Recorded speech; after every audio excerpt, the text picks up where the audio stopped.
Good evening. Hello, hello, hello. Right, welcome everyone. I hope you're all doing good. Lord Plankton, hello to you. Welcome. Thomas, nice to see you. Abimar, hello. Ferdinand, hello. MAN, hello. Organ, how are you doing? Okay, wait. It's a shame they got such issues with X-Plane with installations. Hey, Coutwater and Mark, hello. Vectoram, hello. And Voyager, moin, wie geht's dir? So, welcome to Bangkok. Victor, Tango, Bravo, Sierra. I still get confused with the old and new airport.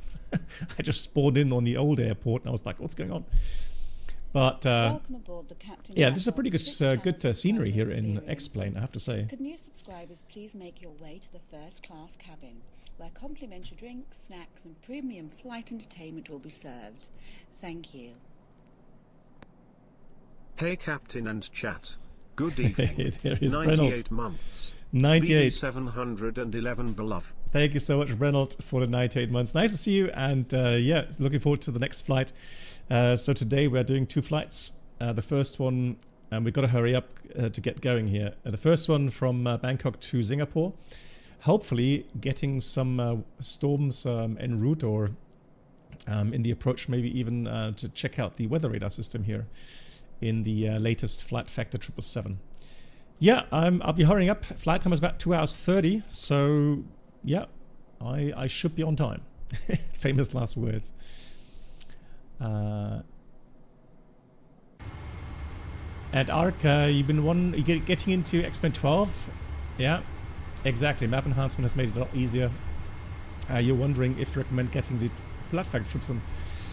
Well, honestly, I mean, the flight factor 777 has come a long ways. So if you have X-Plane 12, you're happy with it, then I'd rather invest in the flight factor. The reason being is that personally, I just think the flight model here in X-Plane is just a lot better compared to the 777 in Microsoft Flight Sim. I'm just not a big fan of the whole Microsoft aerodynamic system. Hey Jörg. Alrighty, I'll give you a rundown of the infos in a second. We've almost finished preparation.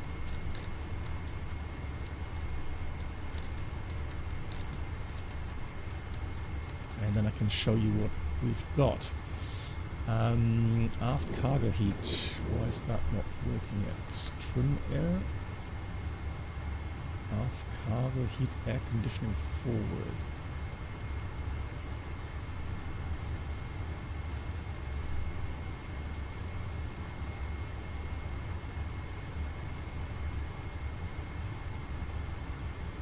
I'm not sure, maybe if we start the APU, see how, if that takes care of that.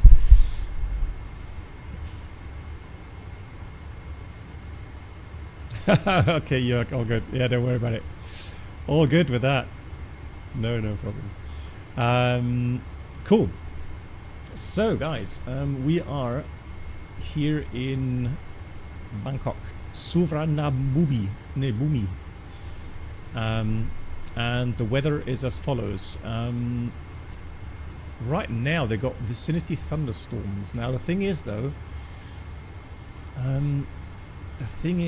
I put this to early morning. I guess this is right now.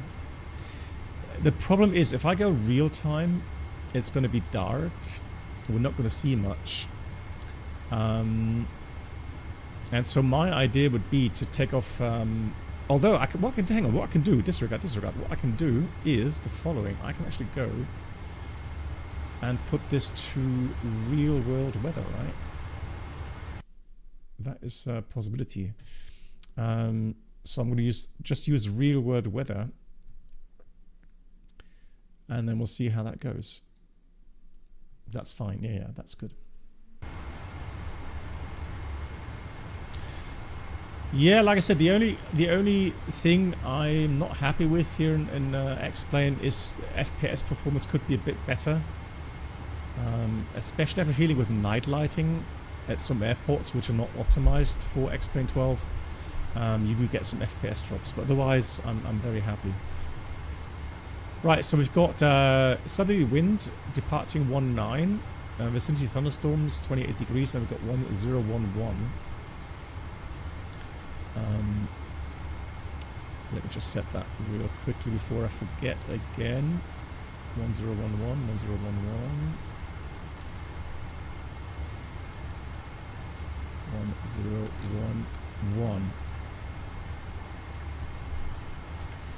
1011. Mert, you asking which simulator has been using by big airplane company simulators? No, they have something completely. You know, the level D simulators, they have a different company. They don't use anything like P3D or X-Plane, anything like that. They have something completely different. Now, believe it or not, the level D simulator graphics are actually not that good.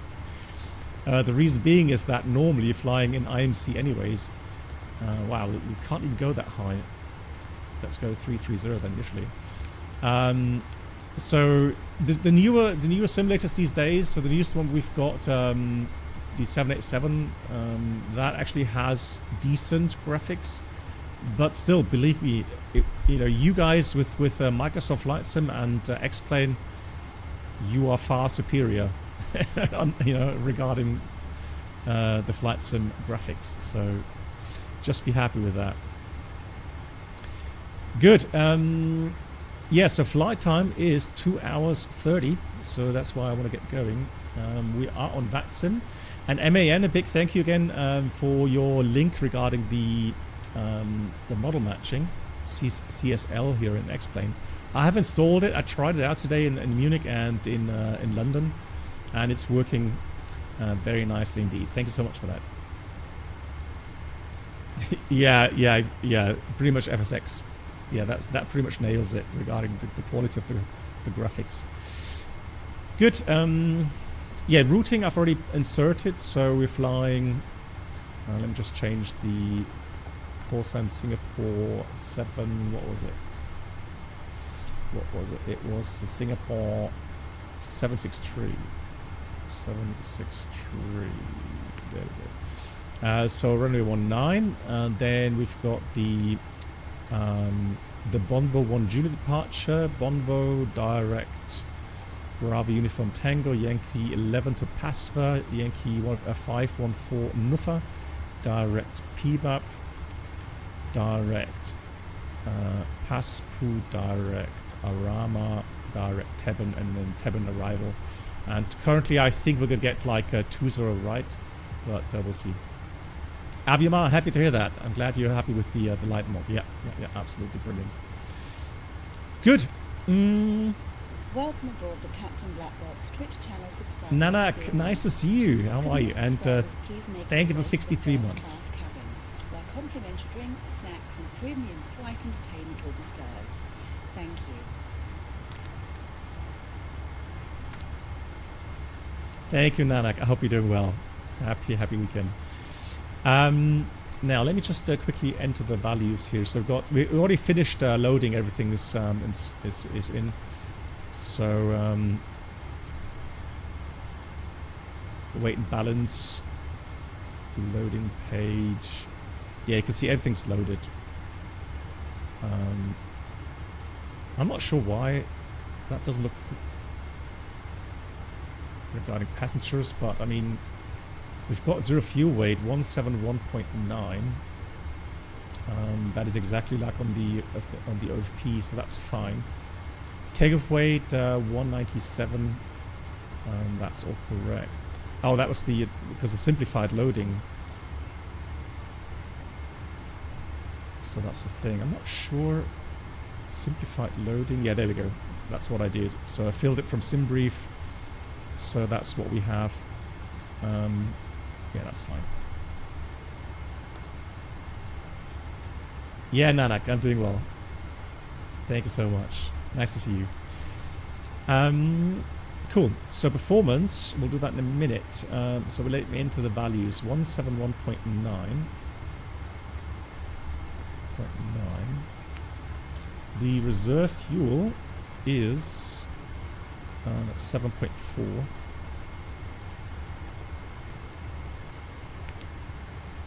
And the cost index 160. 160. Nice. Home email. Hi, how are you doing?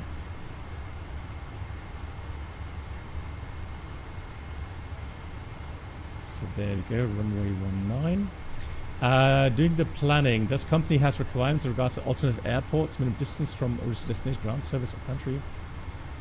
Yes, of course. Yeah. So there's always, well, you've got to differentiate between a simple refueling alternate or a proper operational airport, right? So the dispatch, if the weather is good, give an example, Frankfurt, when we fly to Frankfurt, we sometimes get Frankfurt Hahn as an alternate, which is literally just a refueling alternate. There is not equipment for us really to, do any loading or passenger servicing, that sort of stuff. So there's no equipment there really. So the only thing we can do there is refuel, right? Now, depending on other factors like time of day, weather, for example, then they may actually give you a different alternate airport. For example, they may give you, Stuttgart, Düsseldorf, whatever, and just so that you have better means and better, service availability to actually be able to get your stranded passengers off the aircraft and have hotel rooms nearby, etc., etc. So it's not, it's not a simple yes or no, but we pilots, we have to be careful with the alternate considerations. Dispatch sometimes may not give you the best, or maybe not the airport that you would really like to have. CG is 25. Oh, hang on, sorry, 29.8 for the.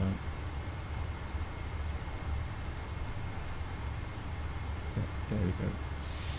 We're going to take takeoff 1, flap 5, air conditioning, anti-ice off, and assumed we'll take like 55 or something. I think that's good enough. I think it's a long runway, isn't it? Hey Skylar, yeah, exactly. So hopefully we're going to get some returns. I did fly out of London today as a practice, just to see how the weather radar works, and it does reflect. Well, it does show some good returns. So the weather radar is working, yes. I'm just going to have a look at the runway length. Yeah, 4,000 meters, so 55 will do. Let's calculate that. And so we're going to get a flap 5. Oh yeah, we got Rolls-Royce engines, so that's why we have EPR as a power rating. Trim 3.75, 28, 31, 35. Hey Gaby, how are you? Cool. Then let's get the charts. SID, and that was the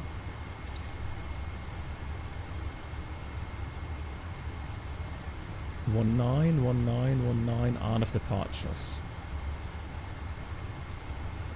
But these are not the ones I want. These are the ones I want. I want to have the. Oh, where is it? The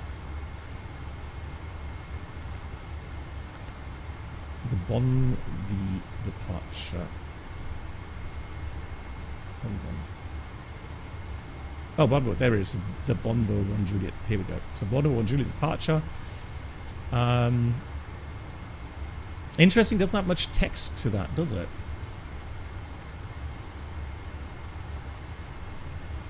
So initial climb clearance 6,000, or as by ATC, so we will use 6,000 in this case. And then, yeah, just gonna follow the waypoints, right? Waypoints will be 920, so 700 feet, the 920, 924, 927, 931, 932, Gugot, 10,000 below, correct, 936, Kabut, 140 above, correct, 937, Okma, Bonvo, all correctly programmed. Sector is 1800, apart from the western sector, which is 2300, but still Not very high at all. So let's go again with the performance. So the values are in. Hang on. I have 1.9.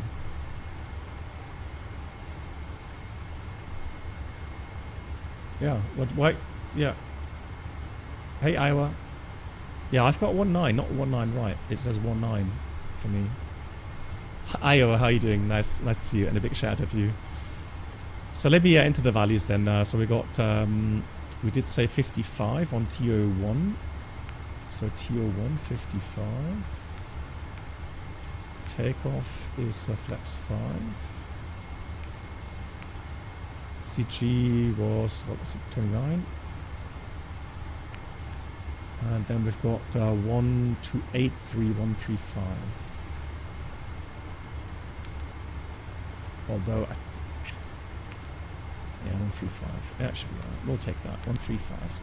Pretty low numbers, but light aircraft, so I don't see. Ed Force 5, hello, and Krishna, hello to you guys. So let's go with 35.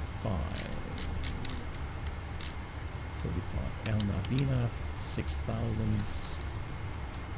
And then heading 195. Let me just check. Yeah, 105 degrees is correct. Cool. That means we are ready for the first checklist. And again, we've got to get going, otherwise we're going to be a bit late for the group flight. And in the group flight, I'll be using the Citation X again. So, looking forward to that as well. So, doors are all armed already. Ground service. We'll get rid of all that. Then let's read a pre-flight checklist. Oxygen tested 100%. Flight instrument heading 285. Altimeter 1011. 10 feet checked. And that's the pre-flight checklist completed. Then we'll do the before start items. Yeah. There we go. And so we're going to start here at the hydraulic panel. A gift from me to you. Enjoy hey, the Nate! sub. Oh my god, Nate. What an entrance. Nate, happy weekend. I hope you're doing well. And a huge thank you for the 5 gifted sub. Nate, thank you. Everyone has just been gifted. Please say a big, big thank you to Nate for his generosity. Thank you so much, Nate. Cargo pilot as well, hello to you. Thank you. Nate, I hope you're doing well. So cross feeds, no, they should be closed, right? Yeah, they should be closed. We don't need any center tank fuel. So let's have a look here. Flight deck, cabin temperature. And Joey, hello to you as well. I'm not sure, Nate, can you, oh, there he is. You can't watch today, NFL Sunday. Alright, Nate, then enjoy the football game. GG. And Nate, once again, big, big thank you. That is very generous. Thank you so much. Yeah, have a great Sunday. Greetings to you. Right, so we got the hydraulic panel, we got the fuel panel.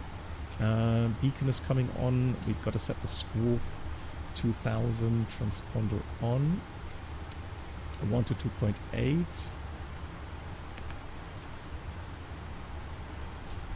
And 1 recall check. TCAS off, fantastic. So before start checklist, MCP, we got V2 135 heading 1905, altitude 6,000 feet.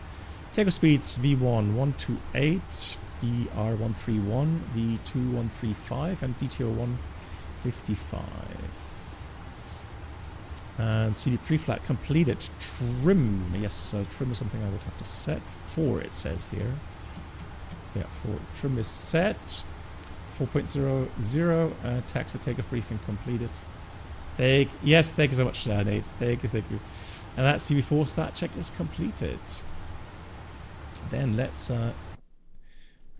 Oh, I think that's MAN there, right? Now, which way do I have to go? I don't know. Which way? I'd either go this way. No, this way. This way, heading north.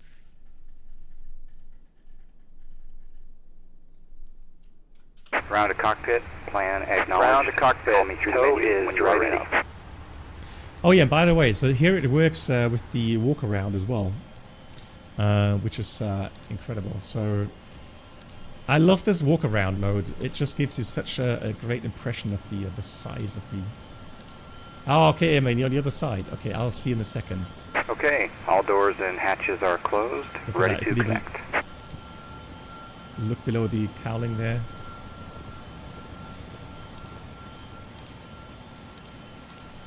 Cool stuff.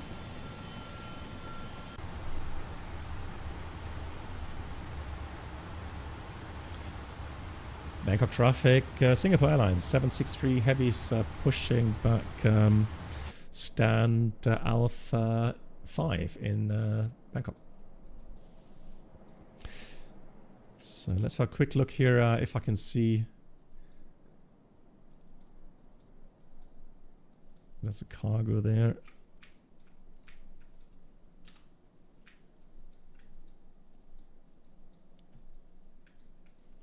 I don't see A gift from me to you. Nice. Enjoy the gift Aviation, itself. another 5 gifted. I mean, what's going on? Oh my god. Another 5 gifted from Amen. Amen, Dankeschön. Big shout out once again. And guys, for those that just been gifted 5, another 5 gifted subs here. So please say a big thank you to MAN. Really, really, really generous. MAN, thank you so much. And a pleasure again having you fly along. Round to cockpit, please show me where you want to go. And bypass pin inserted. Release parking brake. Brakes released. Starting pushback, and you may start engines. Thank you. Well, we're not doing too bad, so... German Monster, hello to you.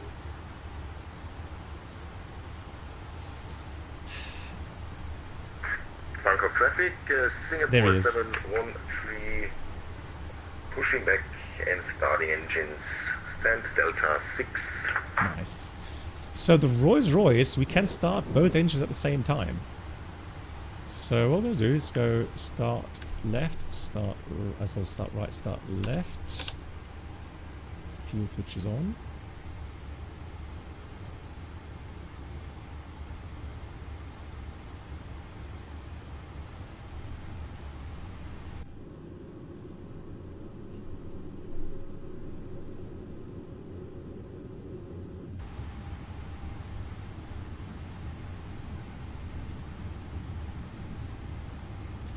So as you do some motoring right now, no fuel flow yet. And there we go, now we've got fuel flow coming in.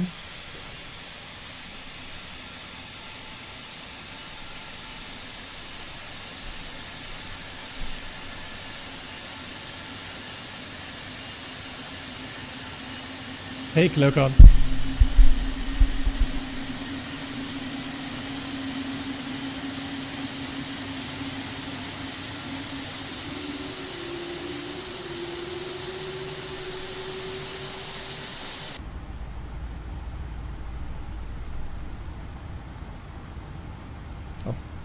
Should be on, obviously.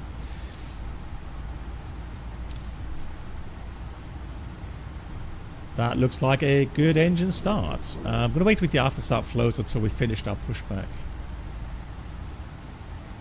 And Eiffel Steph, hello, how are you? Nice to see you.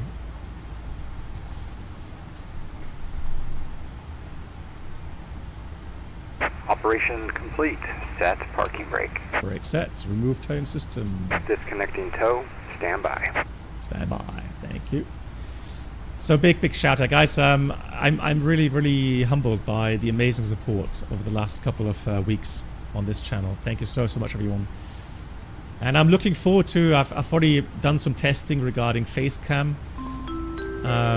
So that is coming. And let's say 2 weeks, maybe 2 or 3 weeks. Experience.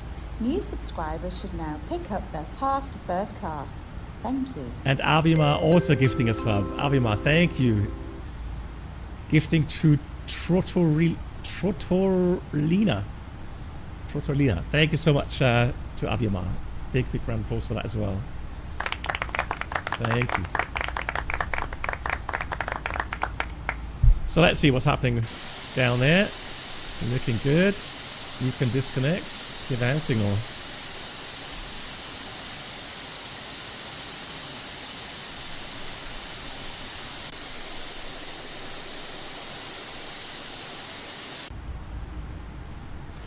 So let's do before taxi items. Flaps 5, please. Alright. APU will go off. We'll take flaps 5. So is disconnected and bypass pin has been removed. Hand signal will be on the left. We'll see you next time. Have a safe flight. One recall check. So we got the oil temperature not quite yet in the green. Never mind. We'll get to that in a minute. Flight controls.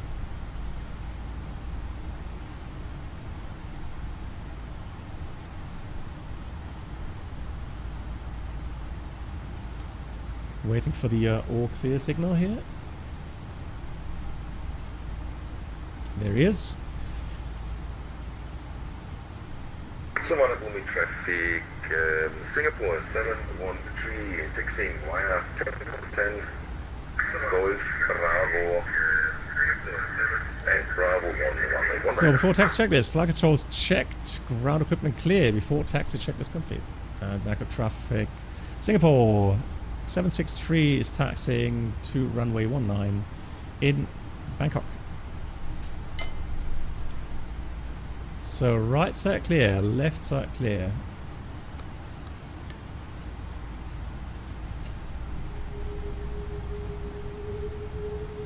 Nice.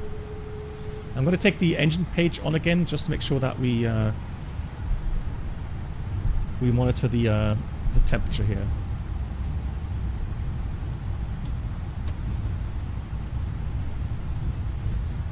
Oh really? You just landed, Joey, in Singapore. Brakes are working. So I'm going to go with Tango 3, which is here. And then we're going to go Charlie Bravo 1.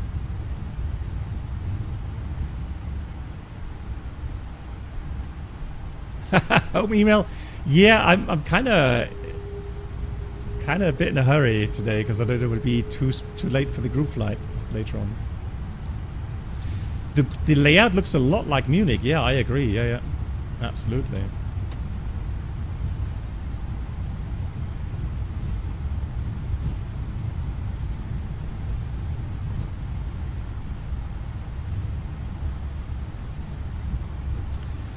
So have a look at the before takeoff checklist. Before takeoff checklist complete. Checklist is complete.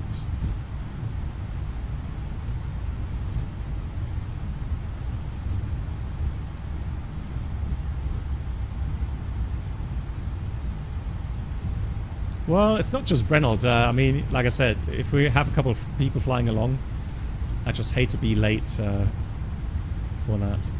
Alrighty, so we're just looking again at the oil temperatures. They're still amber. So still not quite in the takeoff range. So we still have to wait.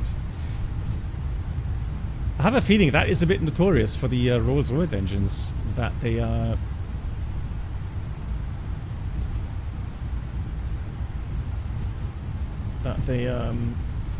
take a while to heat up. 2 hours 30 minutes.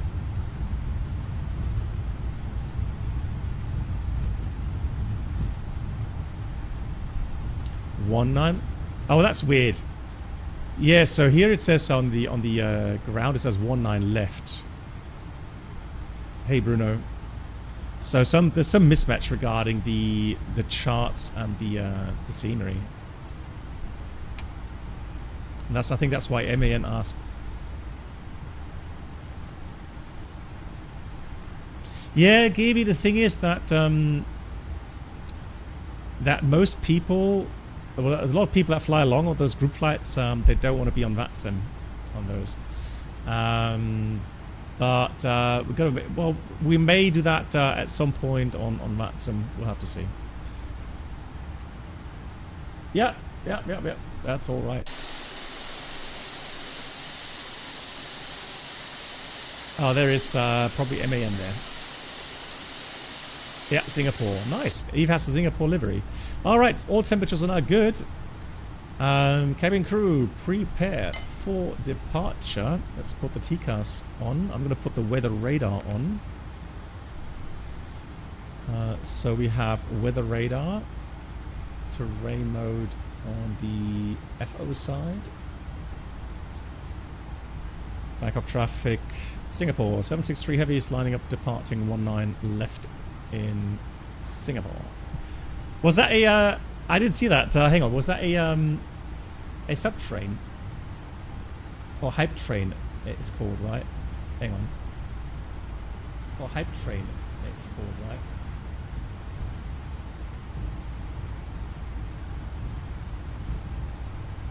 True. Thank you so much, everyone. Once again, thanks for the amazing support. Well, I don't. Hang on. No, you're right. No, you're right. It's no auto tilt. No, it's manual. Right. Let's do run. I'm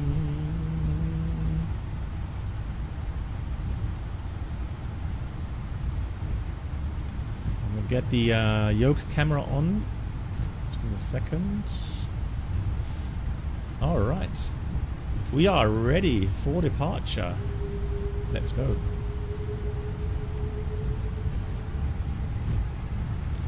Takeoff. Ooh, yeah. Nice. Thrust set. 80 knots. Bangkok traffic, Singapore 713, lining up runway 19 left. V1, rotate.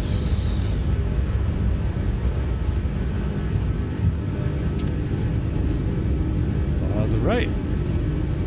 Gear up.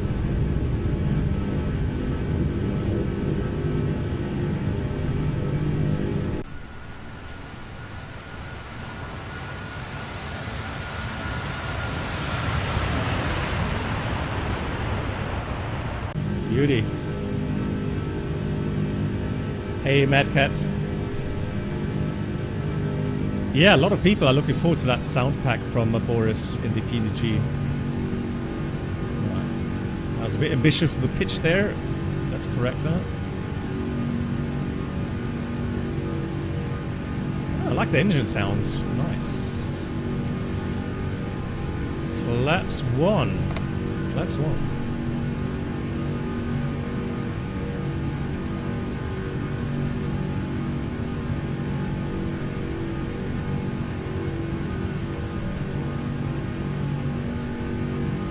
Gaby says insta buy. Nice. Yeah, looking forward to that as well.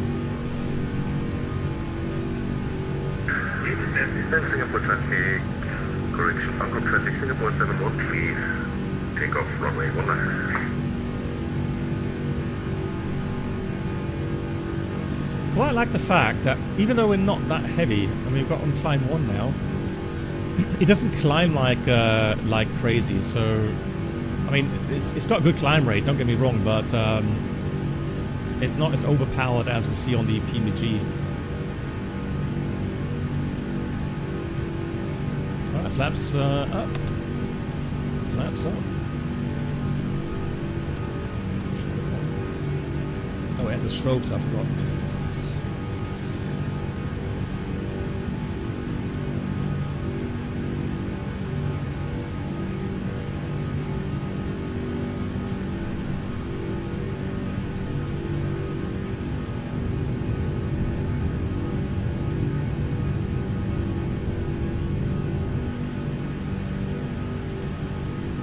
I'm running map enhancement today, but I'm actually running it with the map box. Map box. Not black box, but map box tiles. So somebody recommended that to me. I thought, might as well try it. Autopilot.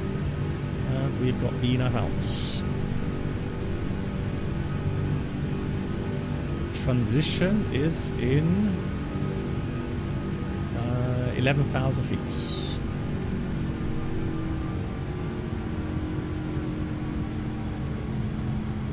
I like the engine sounds. There's a coastline already. A bit hazy, as you would always expect here in these regions. Now we're going to climb with VNAV, so I'm going to put the next restriction. I think that was so thrust ref VNAV speed. If I'm not mistaken, it was 10,000 below. So on the climb, we're going to put the next restriction in, 10,000. 10,000 below, and then 14,000 above at current.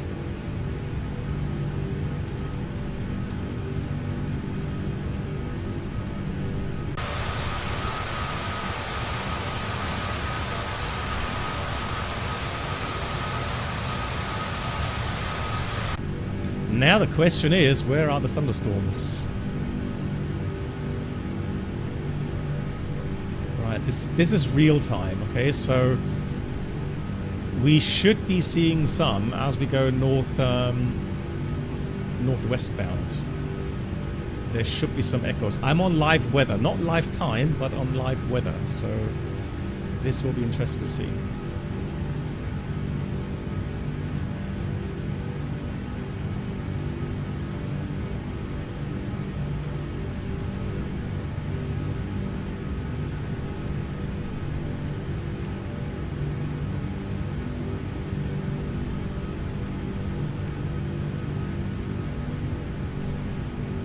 Enough out.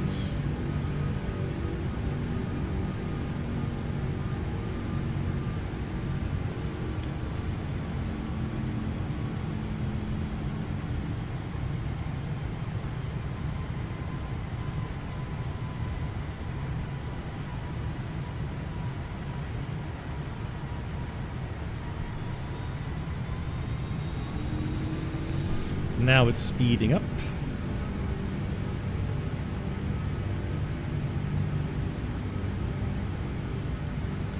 Bit of a shame. So the clouds or the rain precipitation that we should have IRL is not showing up here in the sim, unfortunately. I mean, that can happen sometimes. In this case, what we'll do, guys, there's no traffic there, so let's pretend we've got a very nice controller, and he's going to give us direct to the next point after Bonbo, which is Bravo Uniform Tango. Oh, actually, straight up, first page. There we go. And traffic in Bangkok, Singapore 763, so doing a left turn, direct Bravo Uniform Tango at this point.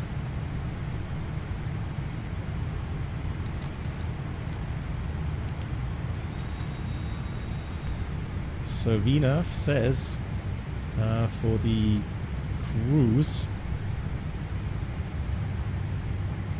how weird that it didn't allow me to do that level earlier, but we did file, I think it was 350 initially, so we might as well go 350 initially. Oh, sorry, no, 390. Yeah, Optimus 394, so 390, perfect, we'll do that. 390. 390. Transition, set altimeters. Standard. Let me check. Auto, hang on. What? There is no auto. Yeah, this is a weird kind of, a different kind of. I've never seen that before, to be honest. Yeah, they don't have that.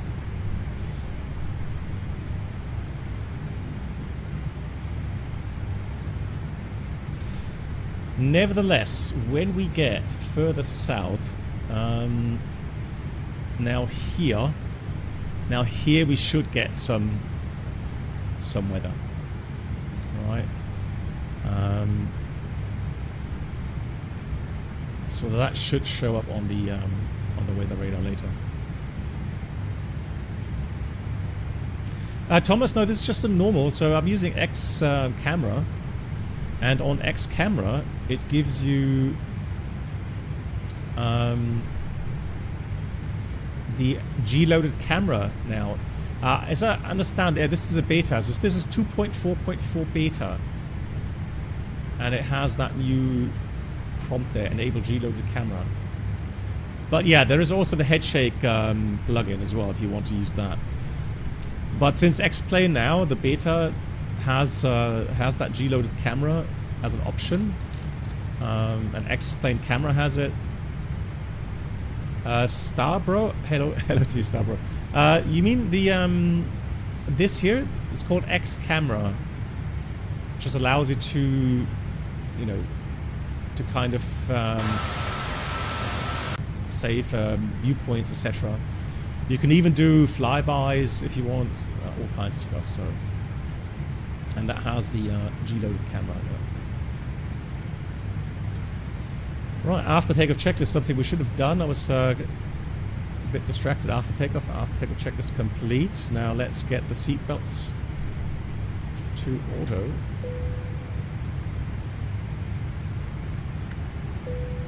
Electronics auto as well. SAS 235, moin. Wie geht's? I like the high kind of the cirrus clouds, the altostratus. Beautiful.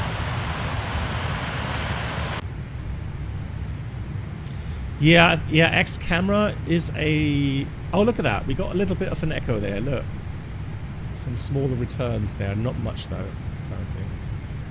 Yeah, X camera is a payware add-on. Yeah. Oh, there's a free version. Okay, Aviamar.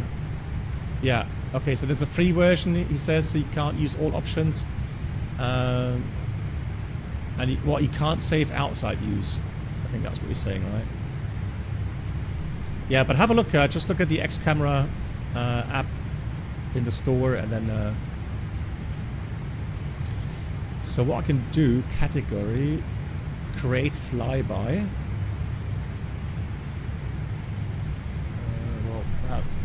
It'll call that flyby, right? Flyby 01.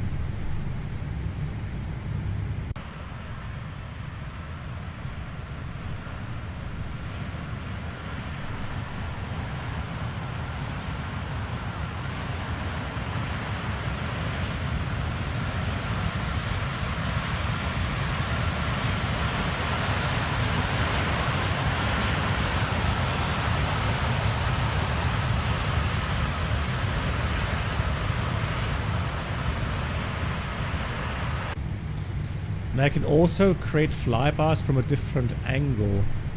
So as an example, oh, you can also create an orbit. Let's try that.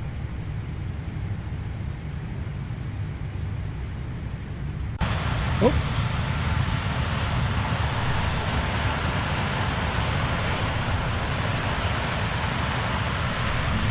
That's not good.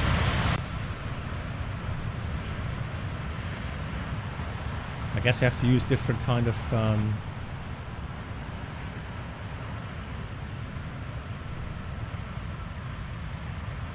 hey Josh, category create flyby. Let's do flyby 2. However, let's do the attack heading a bit different this time, and then let's do the initial distance. We'll do a bit further in. Duration 20 seconds. Create. Well, let's have a look here.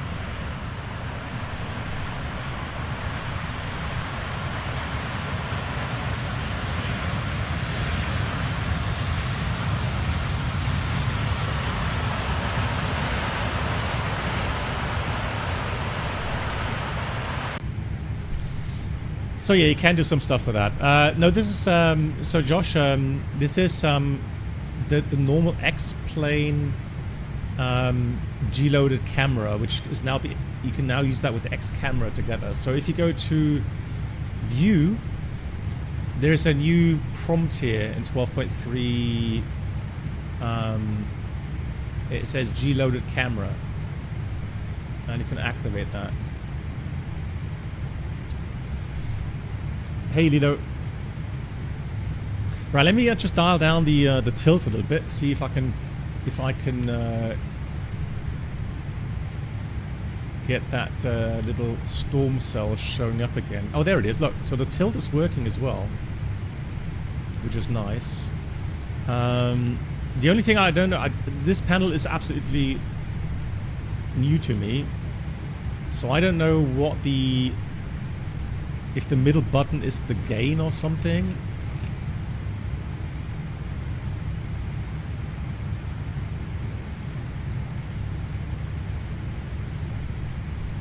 Well, that doesn't seem to do much. It is, right? So, so if I increase that, no, I can only kind of dial it down.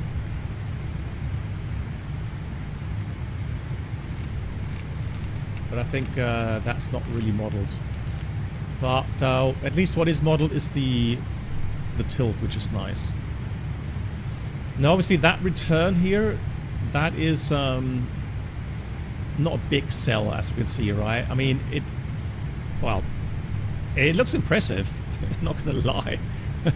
So.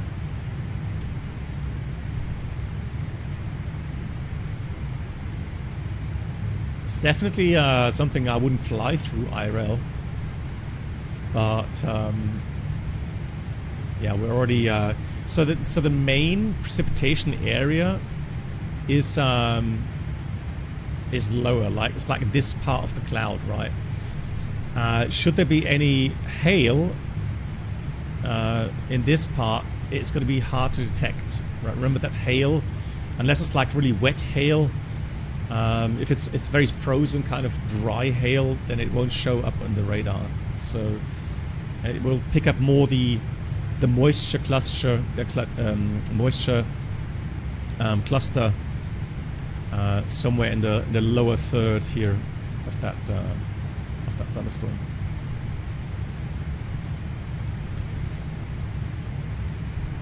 Yeah, it could be Bruno. Yeah, I would have to search for the panel. Explanation. I am absolutely, Josh. Yeah. So the C1. Actually, I already bought the C1 130. Yeah, it's not a big anvil, but the wind is coming from this direction, but it's not very strong, so that's why it's not a huge anvil there. Yeah, but yeah, C-130, absolutely.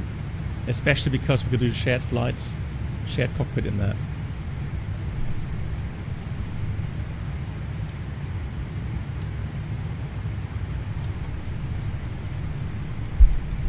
Lovely sounds, I have to say, lovely.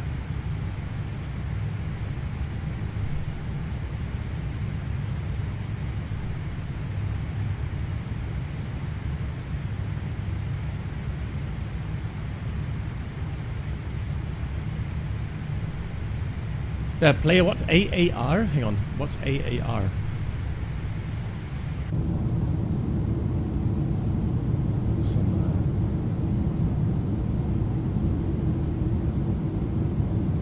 Oh, air-to-air refueling. Ah, of course. Yeah. now it's like, duh. Of course, yeah. Air-to-air refueling. What's this below us here? This is I've not been here. I mean,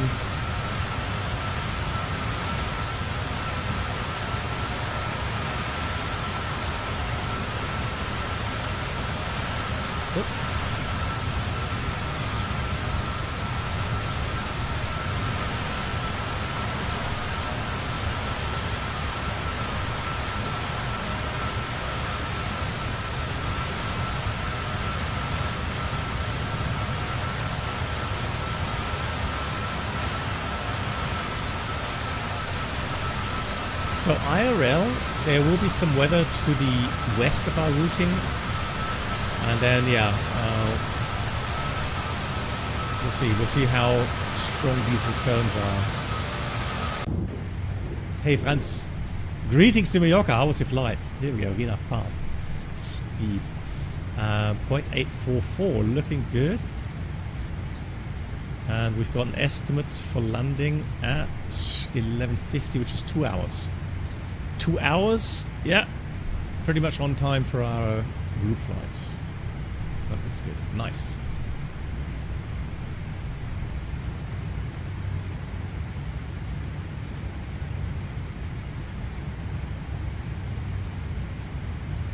Yeah, Josh, absolutely. Yeah, I'm already a bit behind again regarding the group flight, these shared cockpit flights here in X-Plane.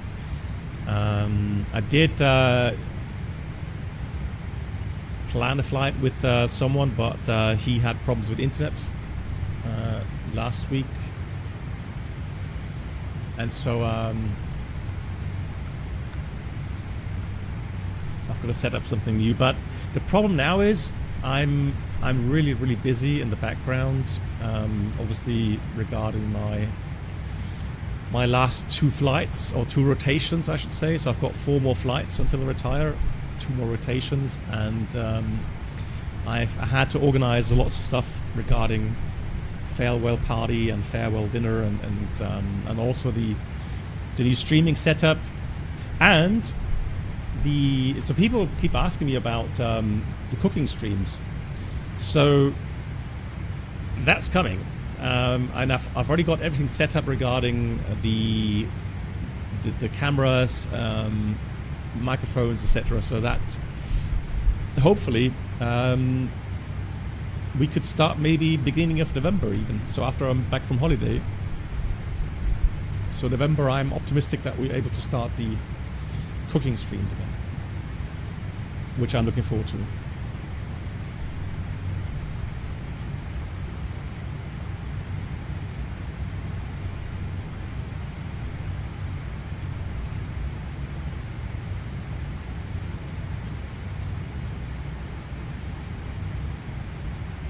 Yes, the cooking stream will be on a channel. It's called it used to be called Koch mit, but that now has a big company behind it as a company, or kind of a website, so we can't use that anymore. We're going to get in trouble. But now it's going to be called Koch mit Duo. So until I find a better name for it, it's like just an emergency kind of name that I called up on Twitch. So, but it doesn't really matter. I mean, you know, you guys will know, and then Kitchen 7-Eleven. Well, that's not bad actually, but we'll have to see.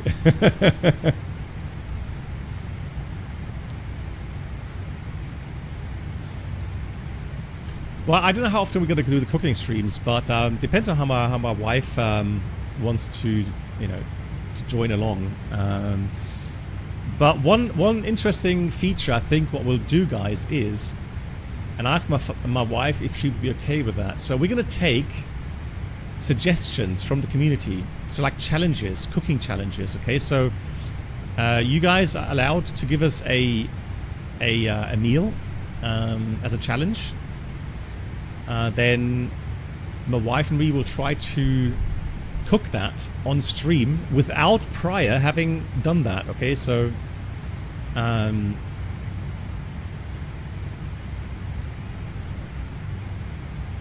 so that could be quite funny.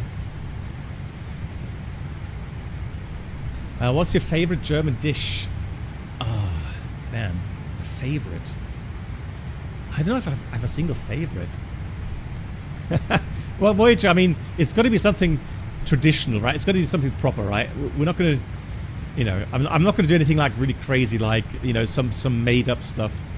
You know, it's got to be something like more like traditional kind of, you know, meals, right? You can cook during cruise. Well, I mean, yeah, Phuket, I could. Theoretically, I could actually do that now because my bandwidth is so big with the upload now with the fiber that yeah. Oh my god, what's that? Sniertjepraten, what's that? Hang on, let me just check that. You guys already... Hang on, let me see that.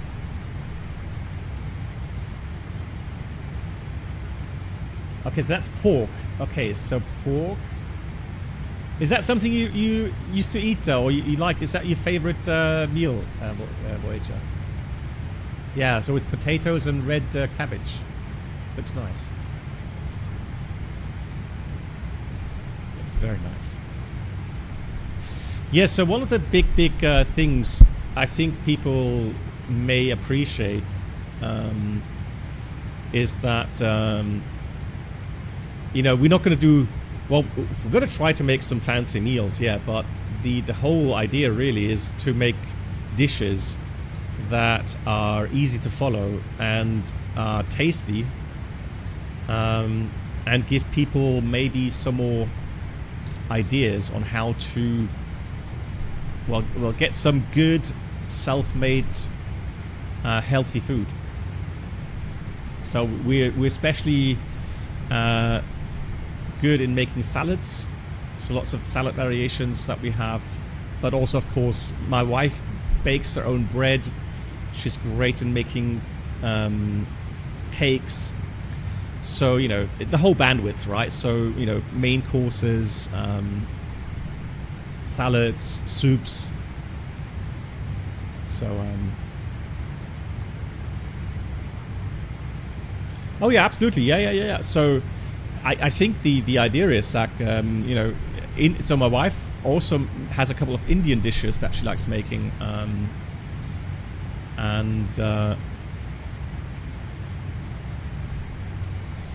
the thing is, though, one thing obviously that's going to make it challenging for my wife is me being there with her in the kitchen. Because I'm sometimes a bit of a clown in the kitchen, so...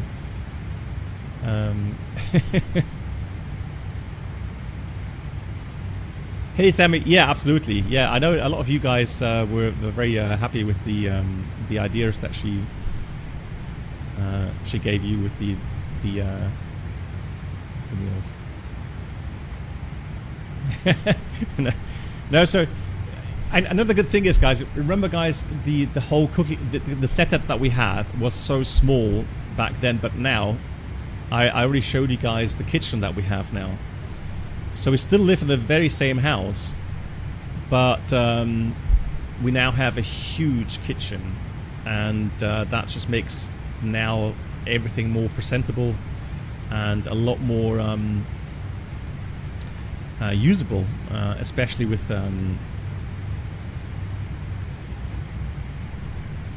those cooking streams. Let me just show you. Maybe I can show you guys the kitchen. I'm not sure if everyone saw that. Yeah, and the cool thing is that with that new kitchen, we can actually now do some very nice, hold on, airplay, show you guys.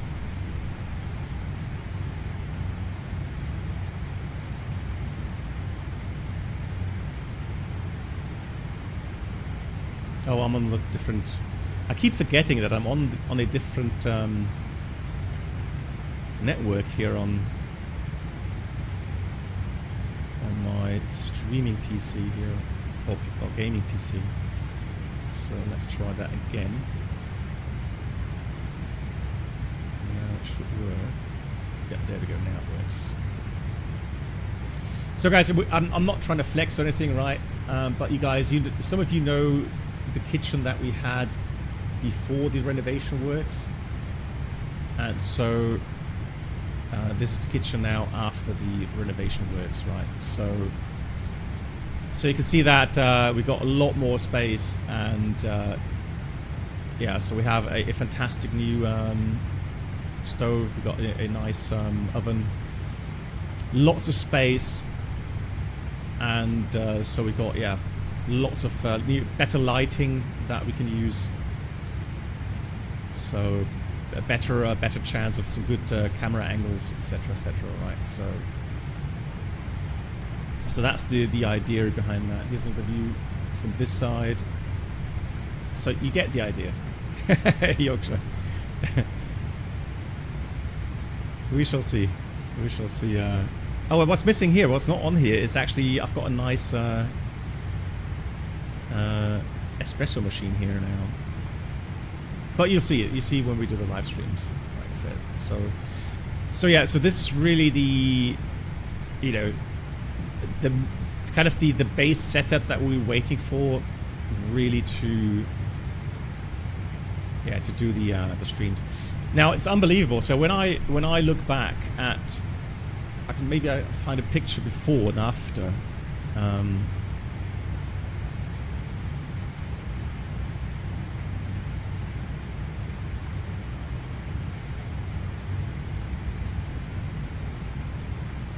Just find.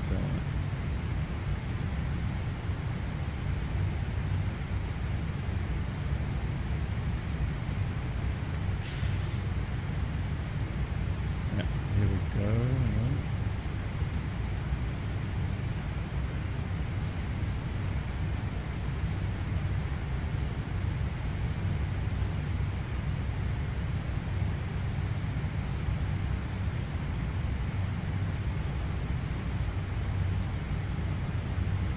All right.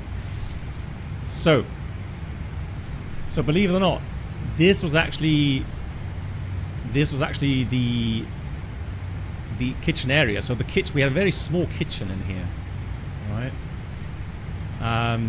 And so there was a little kind of a little table extension we had here, and this was actually where Liebke used to do the cooking stuff, right? So you can see that we took out, or we got contractors that took out that wall here. Right, so the whole idea now, obviously there's a staircase here which you can't see. Yeah, so you can imagine that it's an old house. It's 1980 it was built, and we were always, you know, really looking forward to a nice kind of an open kitchen setup. So that was a big kind of a huge project we planned for a long time, and it took. I think it took like how many? I think it took 2.5 months or something. Yeah, somewhere in the region of 2 to 3 months until it was finished.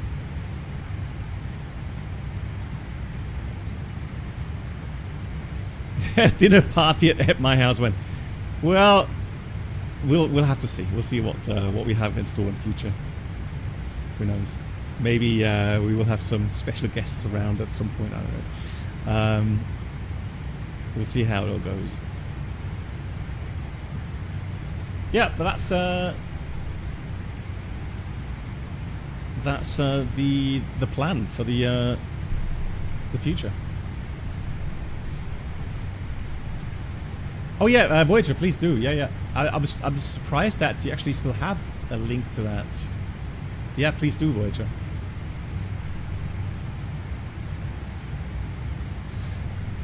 So regarding the 711 is a flight number that's somewhat special to me, and I will tell you guys a little bit more once I have retired in 2 weeks' time. Then, hey, do it again. Na, also hier koche schon mal einmal so ein bisschen die Bohnen, weil die könnten ein bisschen... Brilliant. Right, look. So... sollten ein bisschen abkühlen. Darum habe ich die schon mal eben aufgesetzt. That was... looking at the small space that we had available. Für den Bohnensalat. Die restlichen So that's my wonderful wife, Wiebke. Ja, und dann Frikadellen. Die ganz normale Boulette. Da ist es ja ganz unterschiedlich. So yeah, we're looking forward to the new kitchen, making new cooking streams with better camera angles.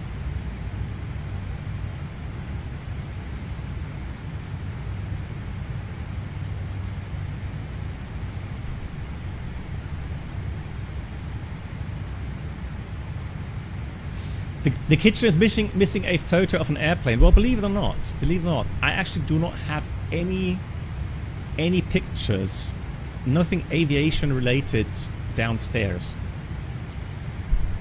It's different in my office. Obviously, my office is full of aviation stuff, but it was kind of, I don't know, how shall I explain that? I've always had the kind of the feeling that I want to separate, you know, my life at home from my life at work. Yeah, exactly. It helps disconnect Voyager. That describes it very well.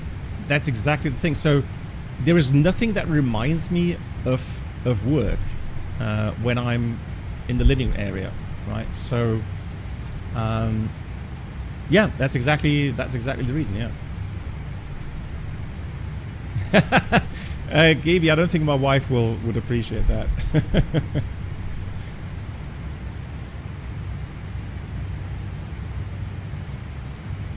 Yeah, but upstairs you'll see that in a couple of weeks' time. You'll see all my models that I have, and I think you already saw my hardware setup, right? Because I made a video on the YouTube channel.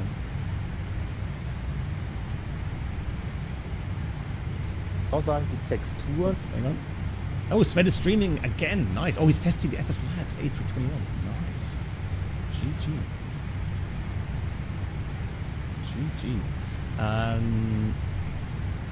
Yeah, I can do a big room tour as well. Yeah. I could stream live and give you a big room tour.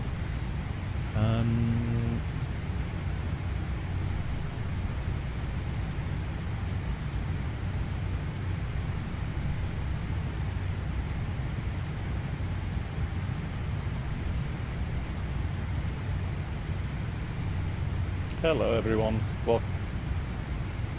Yeah, so that's the video about my my hardware setup. So I already shown that in the video, and that is still there. That hasn't changed. I have cleaned up a little bit more now. So this is actually gone. This is actually somewhere else now, but. Yeah, but again, yeah, we'll do a room tour once I'm retired. Oh yeah, MAN, you can rest assured. I'm hoping to take some cameras with me to do some filming as well. I already have a video of a 787 flight, but I'm not going to show that just yet because, again, too much face reveal. Yeah, absolutely. Yeah. We'll try to get some video footage as well.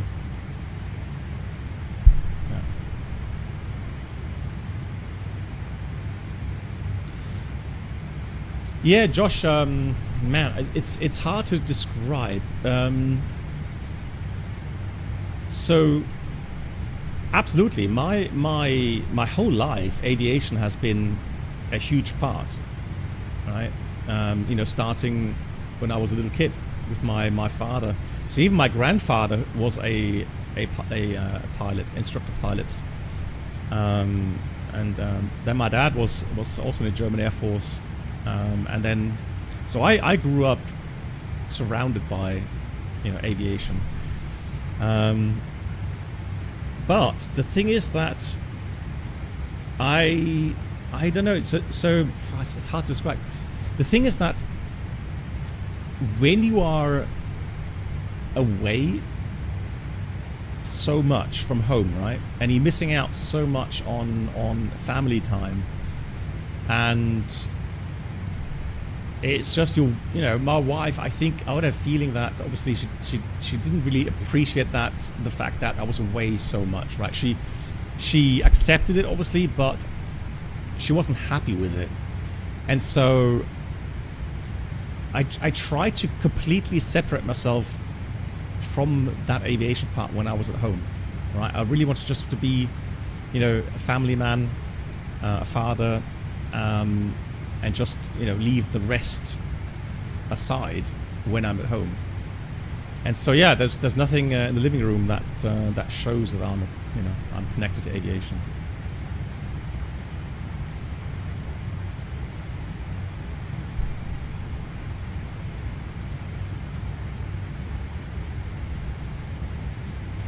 MAN, no. So I'd rather not say exactly the dates unless, well, I mean, I'm sending some private messages to people that I trust, and but yeah, no, flying to Cape Town, not Bangkok, Cape Town.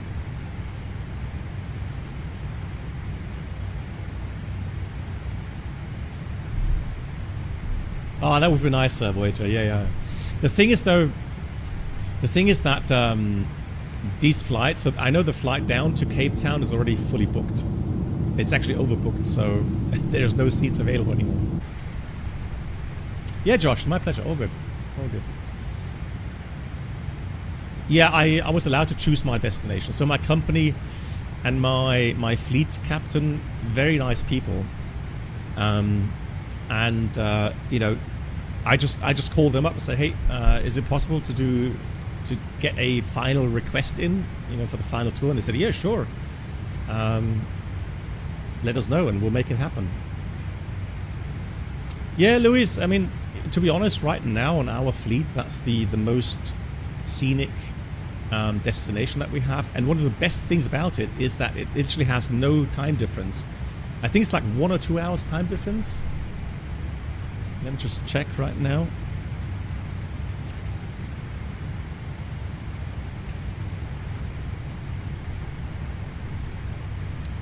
So right now, no, they're on the same time. So no time difference right now. Yeah, exactly, right? So no jet lag, which is cool. And then here, it's already getting, you know, autumn, while down in South Africa, it's springtime. Beautiful, beautiful time of the year down there. So not too hot.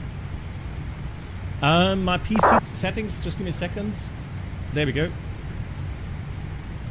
Yeah, so right now, let me just check the weather. What's it like in Cape Town? I checked the other day, it's like 25 to 30 degrees already. So it's already pretty warm. So no, we got 27, 26 degrees, 21 degrees. But like I said, beautiful weather, so good time to go there. Gaby, I'm trying, yeah, so I'm trying to get my wife and daughters with me on the trip. So I've booked them. But of course, they may just have to ride along on jump seats. But we'll see. We'll see how it goes.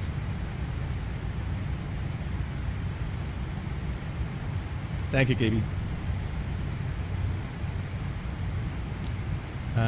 Oh, okay, so you have your X updated, keep saying authors failed when entering details for the flight factor 777. The best thing would be, Ark, if you contact Flight Factor, write them an email for support. They may have to reset your code for that. I think I had that once as well, and I wrote to them and then they reset the code. The licensing code, yeah.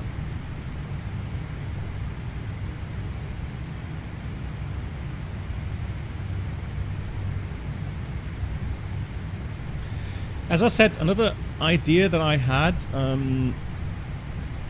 regarding, you know, what can I do or what else can I do regarding live streams and, you know, especially aviation. I know that I have a lot of very dedicated people here in my streams, in my community. So it's I would call them always the more serious flight simmers. So hopefully then, you know, it will be appreciated if we go back again to some like 1 hour tutorial streams, but that will be probably mostly members or, you know, subscribers only. Haley,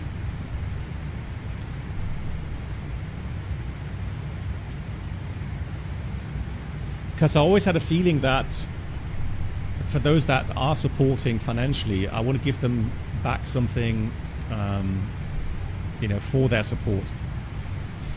So I know at the beginning, right, guys, I was very, of course, very motivated, and I made very, very extensive files for you guys, and maybe I just overdid things a bit because then there's kind of streams we did. They were very theoretical and very long as well. So what I'm thinking about is just stretching those out a bit, meaning that, you know, keep them to I don't know, about an hour maybe, longest time, and then you know, choose a subject, and then I'll make some polls to see what's really interested, or what people are interested in hearing about and learning about. So my idea would be, you know, it can be VFR stuff, it can be IFR stuff, technical stuff, procedures, you name it, right?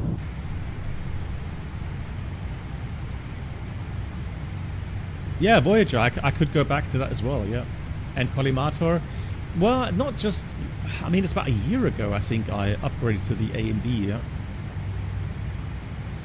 The thing was, the problem I had with the Intel, you know that they kind of put in a code because it was kind of the lifespan of those CPUs was decreased by, was it because they're getting too hot or something, and then they kind of throttled them down with software or something, and then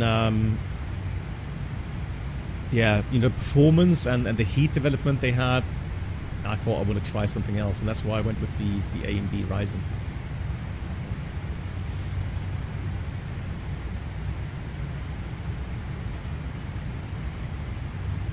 Yeah, German Monster, the problem is departure is very late and the arrival is very early. It's going to be dark, and you're not going to see much, I think. So, as much as I would like to have people watching, but it's going to be.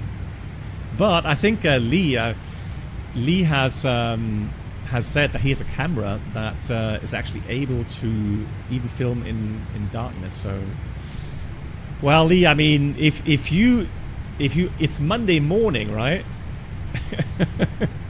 You'll get the date, Lee. You get the date. But I mean, I'll private message you that.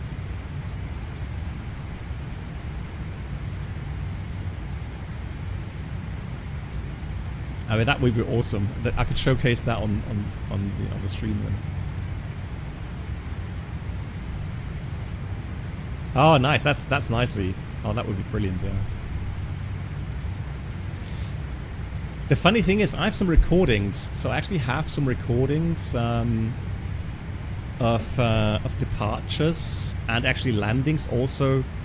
So I was even on Big Jet TV as an example, 2 or 3 times. There's a stream, Manchester stream I was on, Frankfurt, obviously Frankfurt streams, live streams I was on, IRL. So Mark always gave me the links to them, and I did make some recordings of those. So these will be nice to look at as well.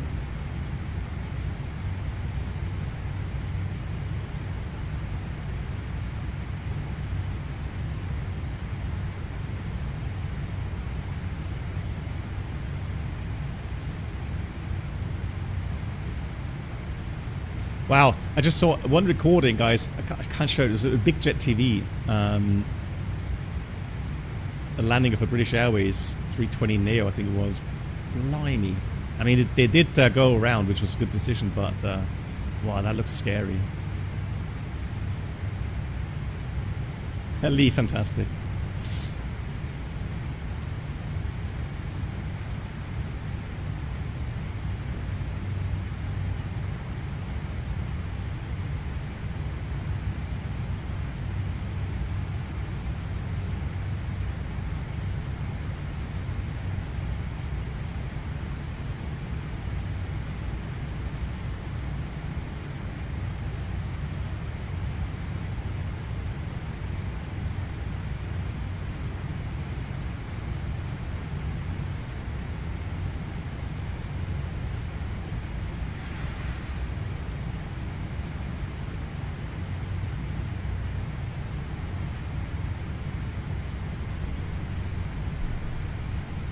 Oh yeah, you're right, Uptokat. Yeah. They went around twice and then landed on the third landing. So, I mean, honestly, I can't imagine the pressure they were under. You know, I mean, they're professionals, yes, of course, but I mean, still, it is a lot of pressure knowing that, you know, the third landing really is your last chance. If you go around again on the third landing, you would need to divert, not just fuel-wise, but also because of the operational kind of rules. So for us at our company, actually, when we go around twice due to weather, we can't even do a third approach unless conditions improve. Unless we have an emergency, obviously, then, you know, we would do a third approach as well at that airport. But otherwise, for the third approach, we would normally have to wait for very big improvements on the weather. Yes, Sally. Yeah. It's very soon, Lee. Very soon. We're talking less than 3 weeks. Yeah, I saw the third attempt as well. The winds were kind of a little bit calmer. It was still a wind, but not so gusty when the third approach happened. Yeah. Well, ARC, they officially they don't have beta versions anymore. But I did select the betas, ARC, yeah. So on the downloader, I selected beta. But they don't call them beta actually internally anymore.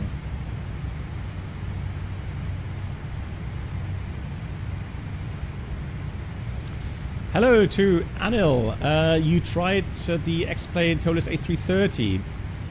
Yeah, the flight field is definitely more realistic, yeah. You consider the Tolis A320 Neo. I like the Neo, yeah. I like it. So I can recommend it. Absolutely, yeah.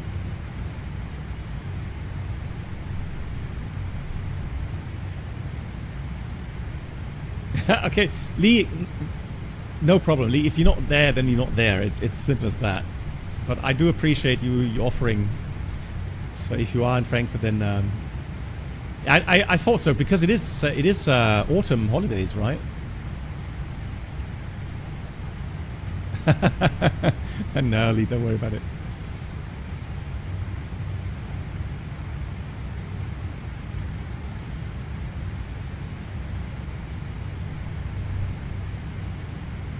Oh, nice. Excellent. Yeah, nice. I hope you have some great flights. And again, I hope we're not going to have any disturbances of any kind. Especially, you know, drones or strikes or anything like that. Yes, hopefully it will be nice and calm. Where are we? And okay, so we're now. There's a little kind of looks like a squall line. Well, that's probably not squall line, but some weather there, and then we've got some bigger weather to the east here coming up as well. I'm not catching up anything or showing up anything on the radar at the moment. No, so MAN, they actually had a drone in Frankfurt. Was it yesterday or 2 days ago? But they didn't stop the flights because they caught the drone pilot. I don't know how they did it, and I'm not sure if it's in any way related to the Munich or the Copenhagen drone sightings. It could be like a random guy that just didn't know what he was doing and where he was flying or something. I don't know. But they actually caught him very quickly.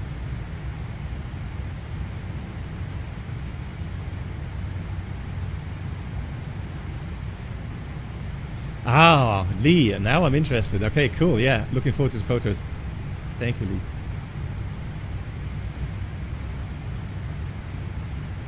Hey Sven, yeah, that's really kind. Vielen Dank. Yeah, I know. I saw. So it's we got the VIPs back in streams, right? So Sven and also Riva was streaming yesterday, I think, or 2 days ago.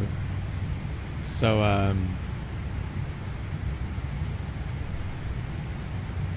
good times for you guys. Hopefully, geht's gut, Svenja. Und ich hoffe, deinem Hund geht's gut vor allen Dingen.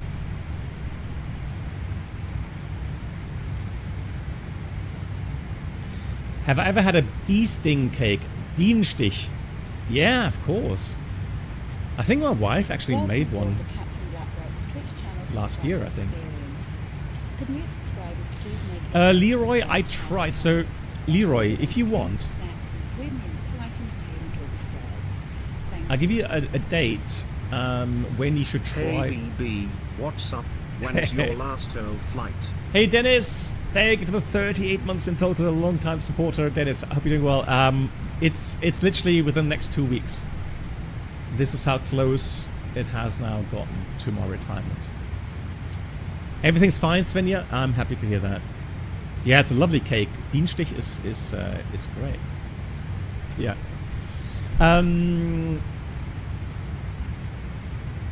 Yeah. So regarding the test the radar. So first of all, Leroy, you need to have the latest version downloaded through the Flight Factor 777 downloader. So the X downloader. What's it called? Hang on.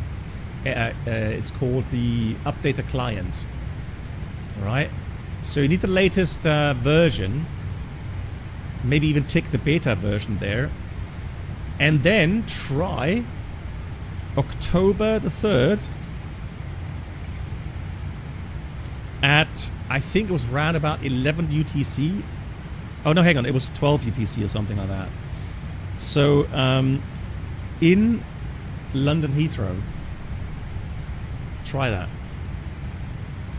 And, because I tested that today, and there was definitely weather radar returns with the thunderstorms.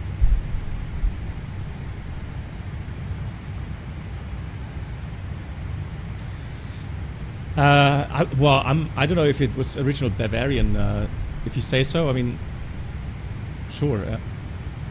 Hey Stonefly, wie geht's? Nice to see you. Greetings to you.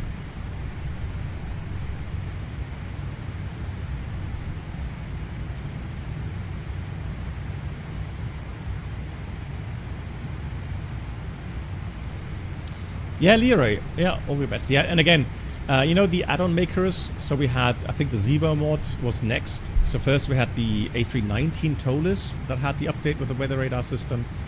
Then we had the Zebo, and then I'm not sure if they include that in the Tollers 320 Neo now. But I think the CO has it. And yeah, now that the Flight Factor guys have implemented that. But again, it's the latest, I think, the beta versions. Yeah, the 339. Yes, you're right, MAN. Yeah, thank you. Yeah.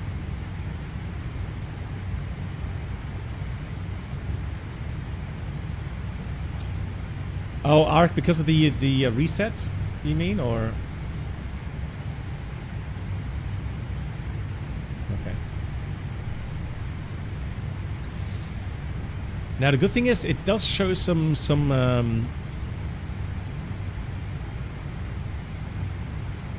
cloud cover here, which is nice.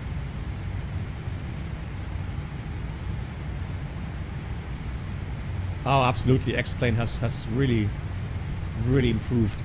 So especially in combination with the map enhancement. So if you look at my stream that I did 2 days ago in the Dash 8 from FlightJSim, down to, well, we flew from Paris, Charles de Gaulle to Chambéry, and it was incredible. I mean, so scenic, and with the haze, etc., it looked absolutely fantastic. 1 hour 20 to go.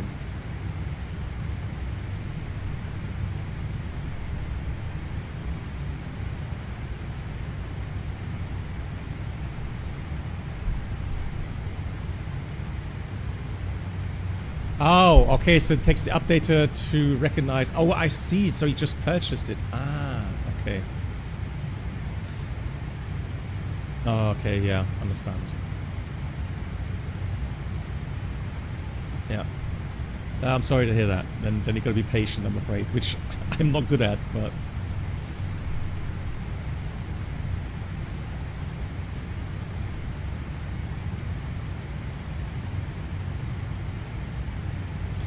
Yeah, Avimar, but we've had that before, and we somehow we are able to sort ourselves out. I installed the Citation X from FlightSim FX in 2020, and I have to say it's a nice add-on. It's very nice visually, and the sounds are great. So I'm definitely looking forward to that flight.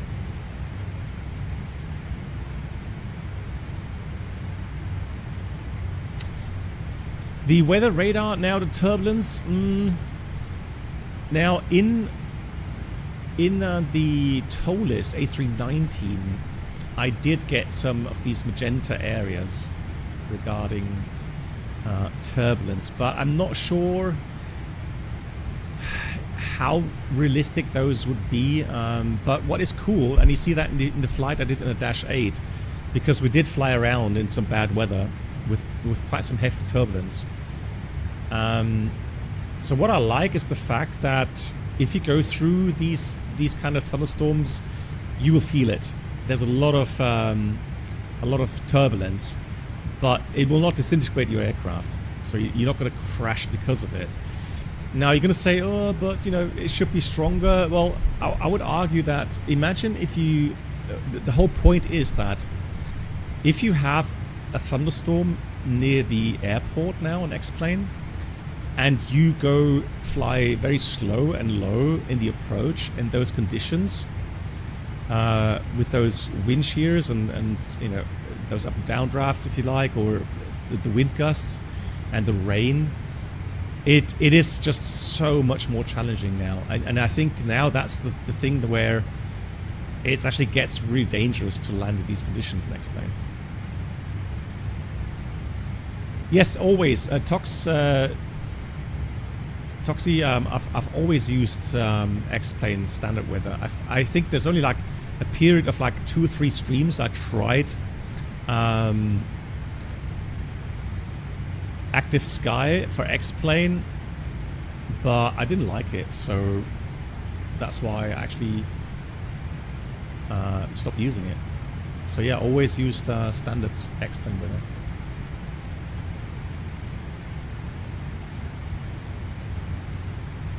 Yeah, it is. Yeah, Lee. Yeah, they are.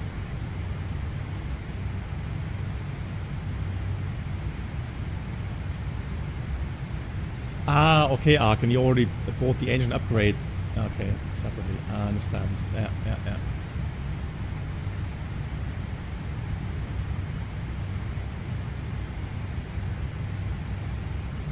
Yeah, and there was a couple of flights. We did 1 or 2 flights at night time here on X-plane 12 with the moonlight, the moon illuminating the clouds from on top.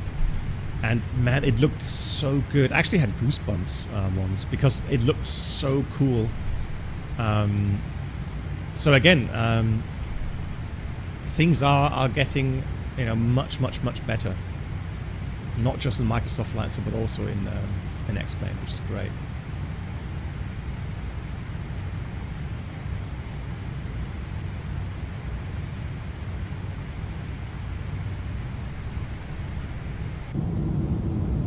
Sounds today, cool.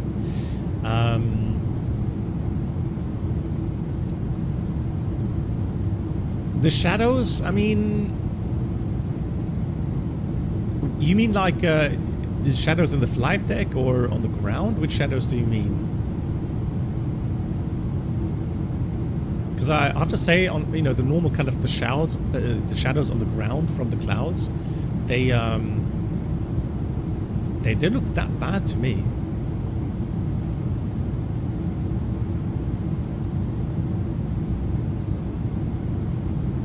These sounds are great. Really nice.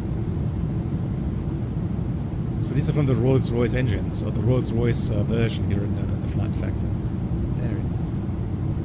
Okay, yeah, absolutely, Sarek. So yeah.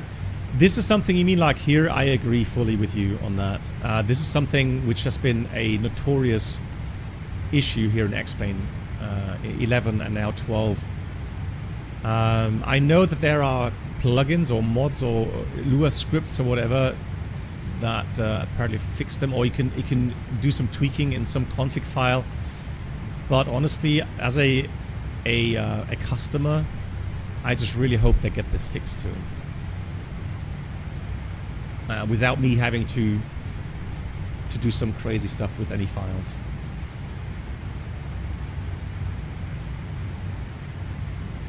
Yep.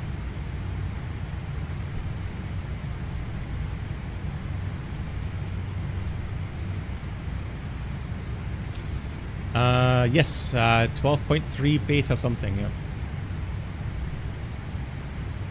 Hey Cactus 346, nice to see you. How are you? Greetings to you.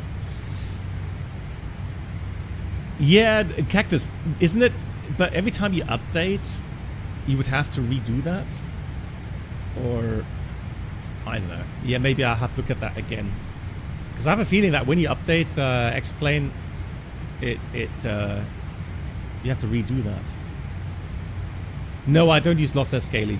Arc, I have at the moment 55 FPS roundabout. And the problem that I have with this lossless scaling when I'm streaming is that I get these ghosting issues, or the screen tears. And so I'd rather accept some loss in FPS than high FPS and these issues with the screen tears or the ghosting on the instruments. These are terrain, so that's terrain at the moment. That's not weather. Yeah, if anything, there should be weather to the left of us, but I have a feeling that IRL right now, it's not. So this would be. Let me just get the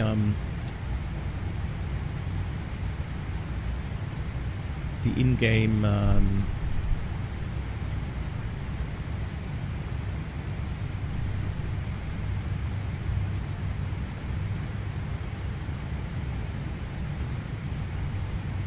Yeah, here we are.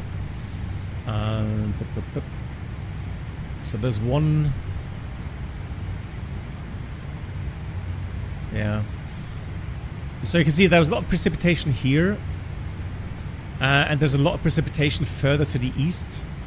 So this would definitely show up on the radar, I'm pretty sure. But right now, if you want, guys, what I'll do after landing, I'm gonna quickly do historical weather in London from the October 3rd noontime, so that you can see the weather radar in action really quickly. Oh, actually, you know what? On my announcement video today, I actually had a video. I've got that. Hang on. There, look. So that was out of Heathrow on the 3rd. So I did historical weather.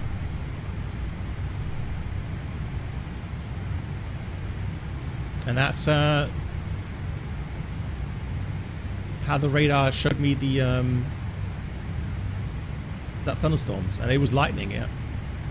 So that's how it should look like if you have these higher precipitation rates. So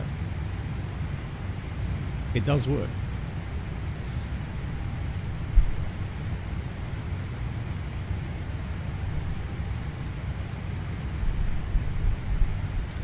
Streamline, yeah, that's true. If you update, you could just tell the updater to not overwrite that settings file. That's true, yeah, and France, yeah.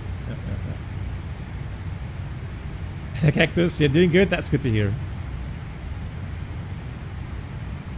Ah, okay, so there could be, or if the release is not the betas. Ah, okay.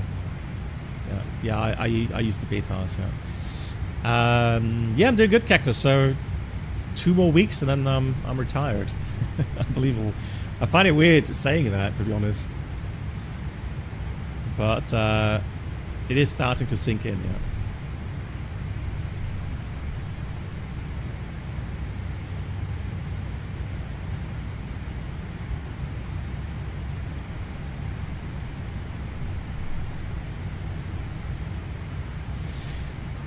the good thing is, guys, so these are still like beta versions, right? So what I really like is the fact that Laminar is addressing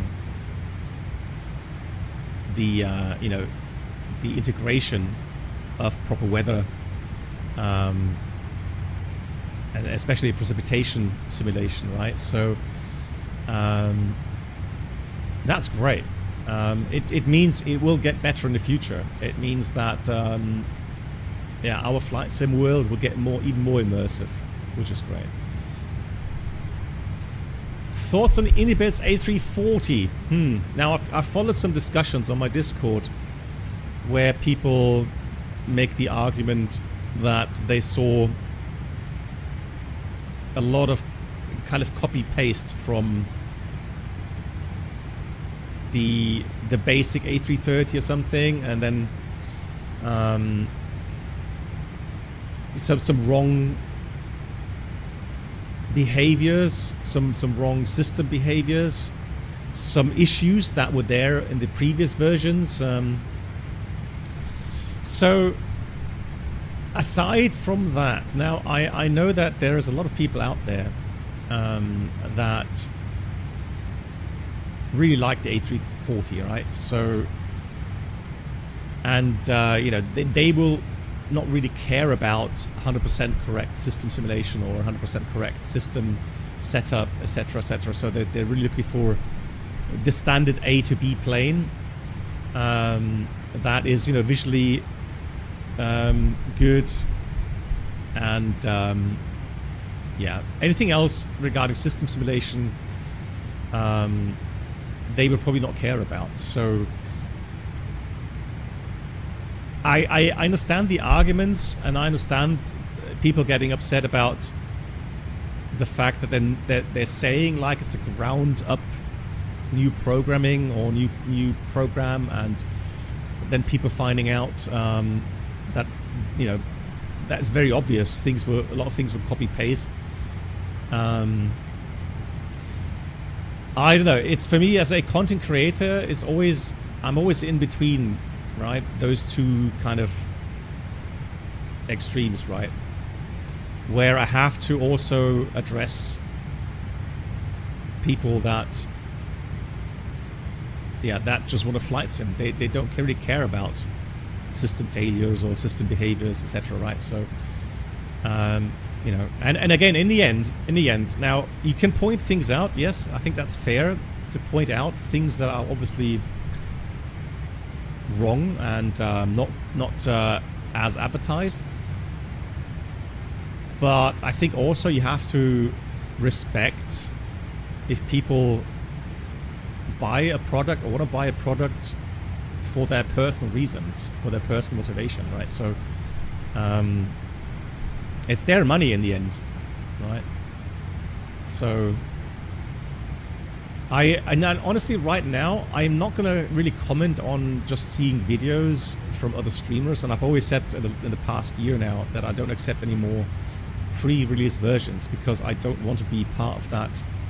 Now, I mean calling it circus, but I've had some experiences in that regard over the last 2-3 years that, for me, at my age, is just unbearable in that area. I know it's in all kind of genres, right?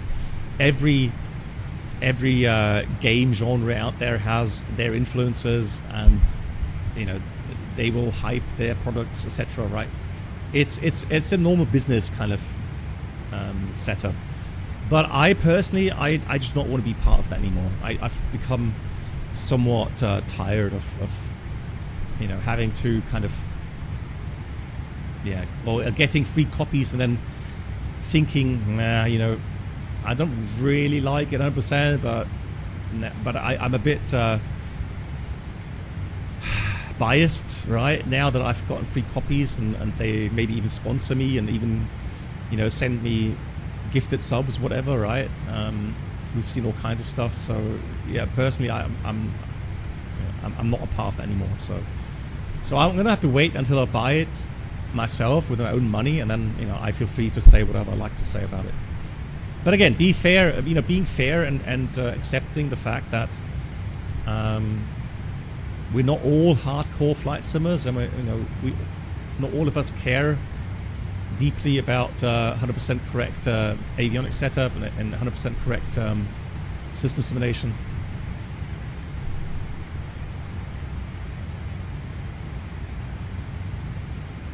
Yeah, Gaby, that's why, that's where I was kind of getting a bit upset with the A350, the way it was advertised, and then, well, we all know what happened afterwards, right?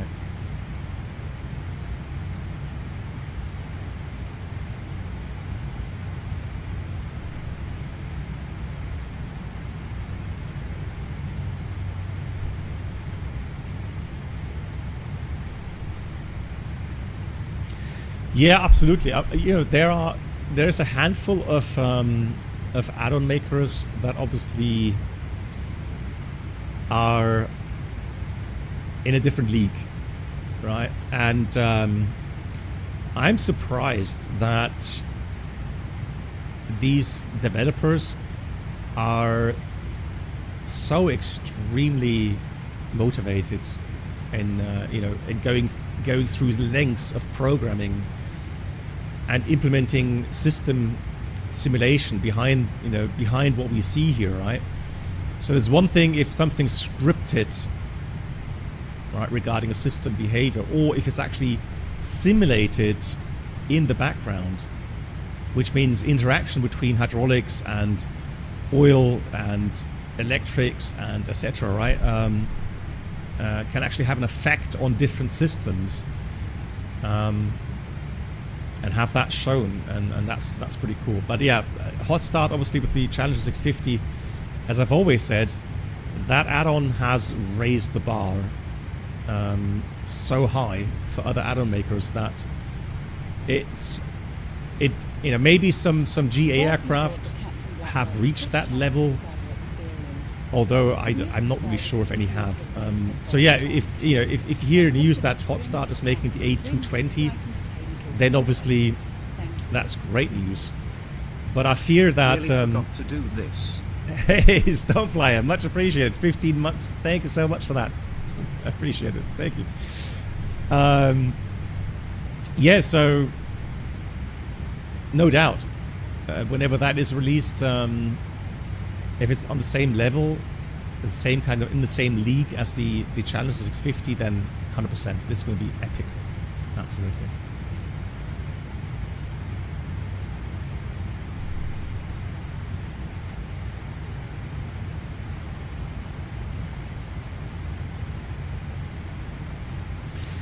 Yeah, Mad Cat, I mean, personally, I wouldn't really care either regarding, copy things over from other add-ons. Obviously, if it's allowed, if it's, not with copyright issues. New subscribers should now but, yeah, at least fix some things, and then, if people, notice things not being accurate. Hi there, BB. Quick question. I want to start some sim flights with MEL dispatchable items. Yeah. I do have access to a MEL. Okay. If I want to simulate a bleed valve failure, what am I looking for in the MEL? XOF or something? Okay. Hey, so Sepchi, thank you so much first of all for 4 months of support. Yeah, the problem is, with the MEL, you are opening a big can of very complex items, right? Now, as you've seen just now, the bleed system is not just one valve. It's got high pressure valves, it's got low pressure valves, it's got check valves. It can have, it's got sensors in there. So the MEL can get very complex. And so it's hard for me to talk about that. The one add-on right now, the only add-on I'm aware of that simulates MEL to a certain level is the FS Labs A321 Neo, or the A321 for that matter. So those two versions would simulate the MEL items, right?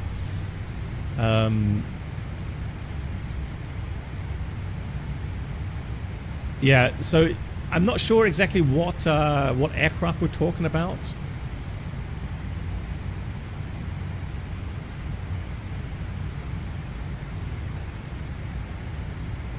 Yeah, absolutely. And every aircraft or every kind of, you know, manufacturer has different kind of MEL stuff, right? So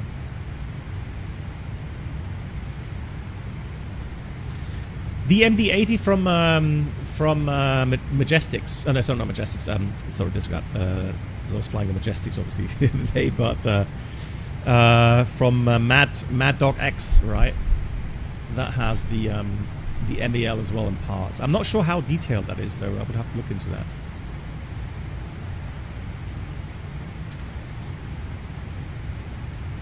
Okay, so 777, yeah. So if you talk about the flight factor 777, then, whew, I mean, this is one of the things here where this aircraft, obviously, if you go and look at all failures,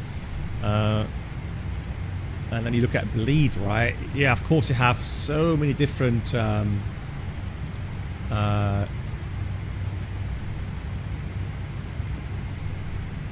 failures possible, right? But I think the problem you're gonna get is an MEL has different kind of abbreviations and different descriptions in them, and so trying to kind of match what you have here with an MEL is going to be difficult. And also be aware that IRL, so if I'm faced with a technical issue in the aircraft,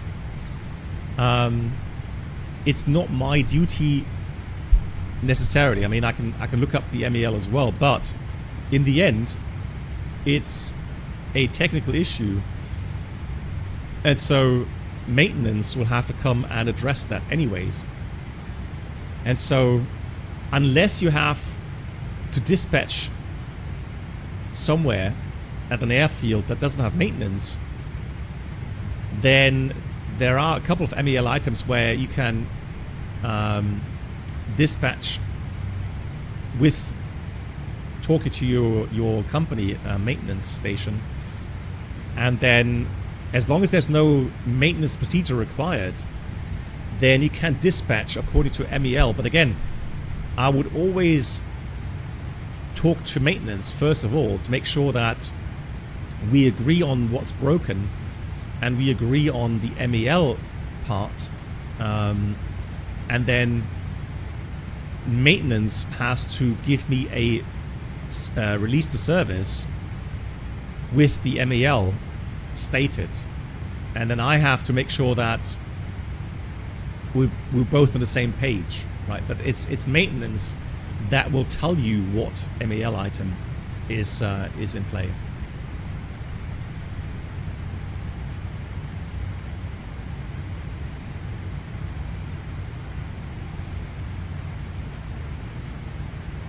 Ape, yeah, probably. Forgive me for the spelling mistake. Let me know what it is, then I can have a look if I can change it.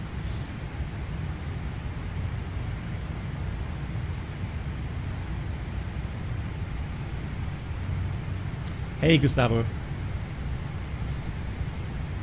Yeah, I agree, Gustavo. I like these sounds as well. I like them a lot. Yeah, 100%.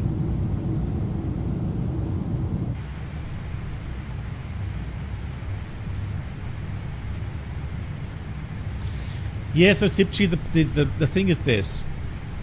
How many flight simmers actually are interested in these kind of simulations regarding, you know, MEL? If you do a poll regarding how many people that buy flight sims that offer failure simulation, if you ask them how many of them actually use those failures, I would say it's less than 5%. I think the 95% are happy with just using the product on flying A to B and not having to deal with failures, right? So, and then the problem is the whole programming of these failures right? It just makes the whole development so much more expensive and time intensive. Home email, you would say less than 1%. I don't know. So the thing is this. So otherwise, you could probably follow the argument of a hardware developer, software developer saying, well, I can give you that, but it's going to increase the development time by 2 years. And instead of the add-on costing 60 euros, it's going to cost 300 euros. Well, then ask how many people will be willing to buy. Yeah, so, but remember I remember people kind of creating a huge, well, let's say they were complaining about the pricing of the Hot Start Challenger 650, saying that $130 is way overpriced, which I totally disagree with, because knowing how much went into that programming, and you know, how if you really want to use that add-on to its full extent, it's absolutely worth the $130. Yeah. So that's the issue with these add-ons.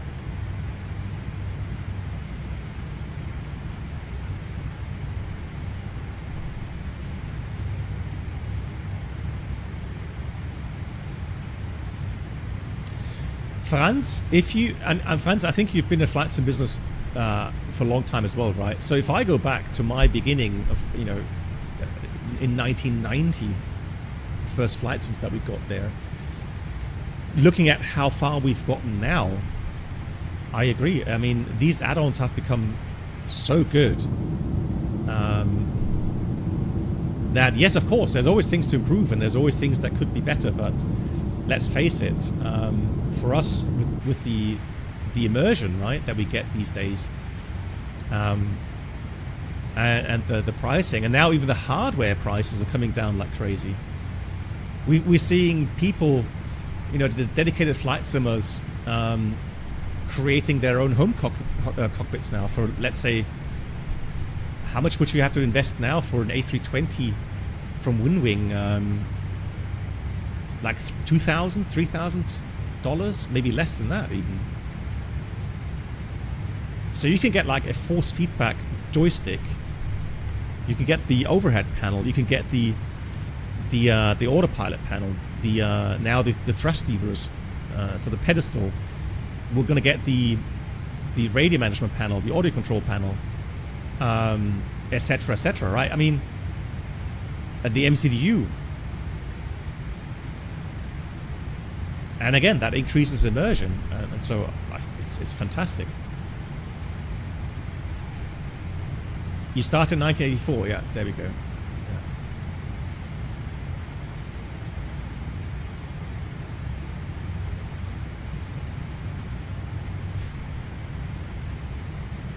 Yeah, Stormflyer, that's what I'm saying, right? So again, I know that some people obviously then get upset if people criticize, you know, these add-ons for their obvious, you know, issues that they are bringing to the table, or, you know, copy paste things, and they get, well, you know, you have to be kind of tolerant enough to accept these views as well, right? But on the other hand, those that criticize these add-ons, they have to be tolerant enough to accept the fact that they're, you know, people in the end, if they use their own money to buy a certain add-on for certain reasons, you know, who says that they're not going to enjoy them, even if they have certain faults? The only thing really that where I kind of pull the trigger and start to really bash an add-on maker is if you see things like the Unibuilt's A350 being shouted out as, you know, whatever, right, as the best thing ever coming to the market, and then people can't even complete a whole flight because there's WASM crashes and whatever crash desktops you're getting, freezes, and, you know, people just not enjoying the product. Then yes, then definitely, you know, that's the time to really start to to pressure these add-on makers and say, hey, you know, you can't do that. Because, you know, $50, $60, $70, whatever they cost, is a lot of money for certain people.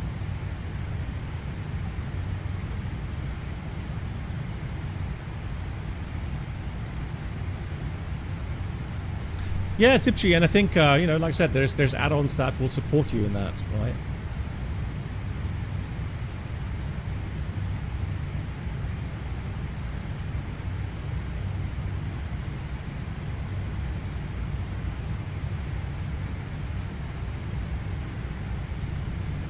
Yeah, Gustavo.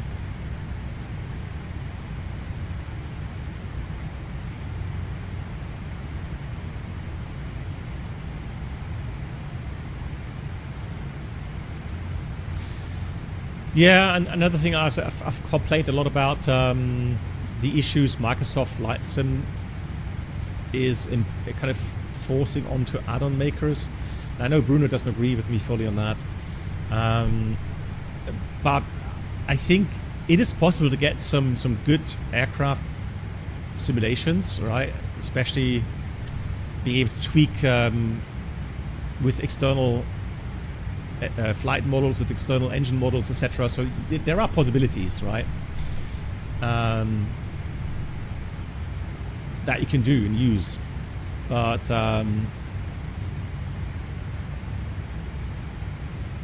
yeah, it's not making it easy. But I know. Going back to P3D days, yeah, I know that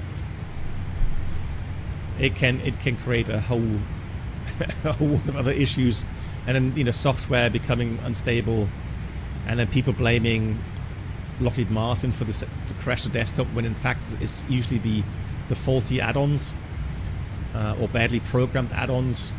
So I understand that Microsoft Asobo want to keep a clear lid on that and control on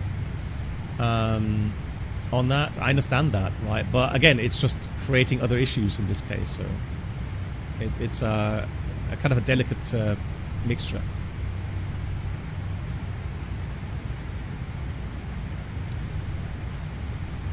So usually you get PASPU radar vectored. Okay. Let me get the weather real quickly here for the... but I think I thought I might as well just try a arrival routing. So you mean like PASPU, you would get radar vectors and you would not fly the whole... I mean, yeah, we could try to get ourselves radar vectors then. There's no control, so we could do... and shortcut, maybe save some time that way. Yeah. All right. So let's get the weather first of all. So we've got airports, Singapore, and then let me pull up the weather real quickly. So 010 at 3. Anyone know what the real world? Because we don't have real world 8 is at the moment, unfortunately, and I don't have any. So I can't get any 8s. I'm gonna get META. What runway would they use IRL right now?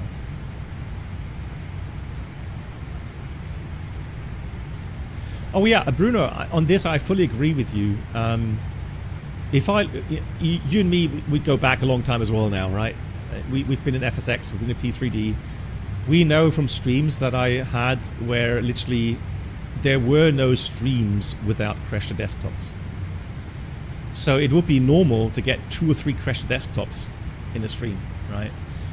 So now, and I've just said that to my wife the other day, I said, I honestly... at the moment, it doesn't matter if it's X-Plane or if it's Microsoft Flight Sim. The stability that we have right now is brilliant, right? And so absolutely, I honestly I think right now I'm quite happy with the fact that maybe, you know, some sims aren't 100% correct and lacking in a bit of aerodynamic simulation. You name it, but you know, at least for content creation, having a flight sim that is 99% stable is excellent. Thank you much, Leroy, for the 80s. I appreciate that. 20 Center 20 right, 0 to left closed. Okay, so 20 center. Thank you much for that, Leroy. Very cool indeed. So let me get the charts out. Let me go approach. We're going to go 20 center. And so what we'll do, so MAN, I'm sure you're watching as well, right? So MAN, as a heads up, I'm not going to fly the whole arrival then, which means we're going to go start descent here. So let me already go down to do that level change 180.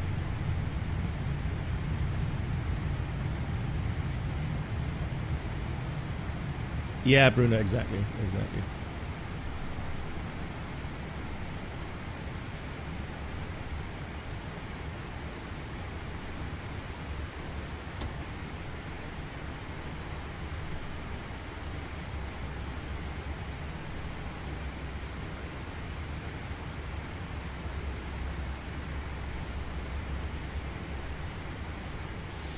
All right, let's go. Departure arrival. It's getting dark quickly now. ILS center. It says transition Agora, which is there. Yeah, let's do that. So transition Agora, execute. And so what I'm going to do now is I'm going to go PBAP. Then we're going to go to PASPU. Then I'm going to delete that out. And we're going to go and get that Agora now. So let's do the simulated radar vectors for that.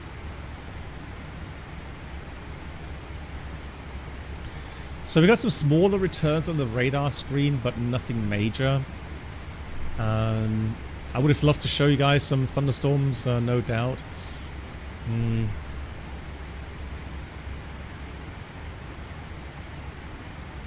Yeah. But I'm sure as time goes on with those streams, and you know, I'm on X-Plane quite often these days. So, oh, and also at X-Plane, we have snow simulation, right? X-Plane 12. So, things will get spicy in wintertime, I'm pretty sure. Where we kind of have to think about wet runways or contaminated runways, that sort of stuff. Let's get some panel floodlighting in here. Beautiful.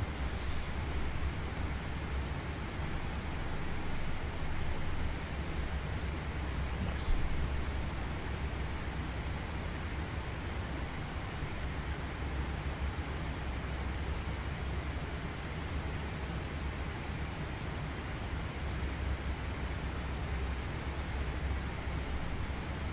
Hey Ghost, how was my weekend? Nice, how was yours?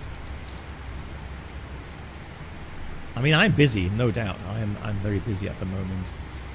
Alright, let's see, we've got 100 miles. So there's no need to dive down. So we've got 80 outbound, 10, so 100 miles. Yeah, I think we're good in the profile at the moment. Right, then let's do some calculations, shall we? Let's go performance. We're going to go show landing, airport search, Whiskey, Sierra, Sierra, Sierra. Runway 20 center. Condition is going to be dry. And we did say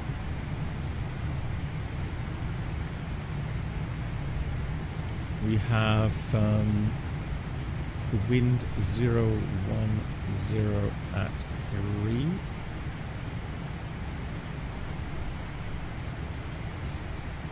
Temperature 27 degrees. And we've got 1011. The landing weight currently is 185.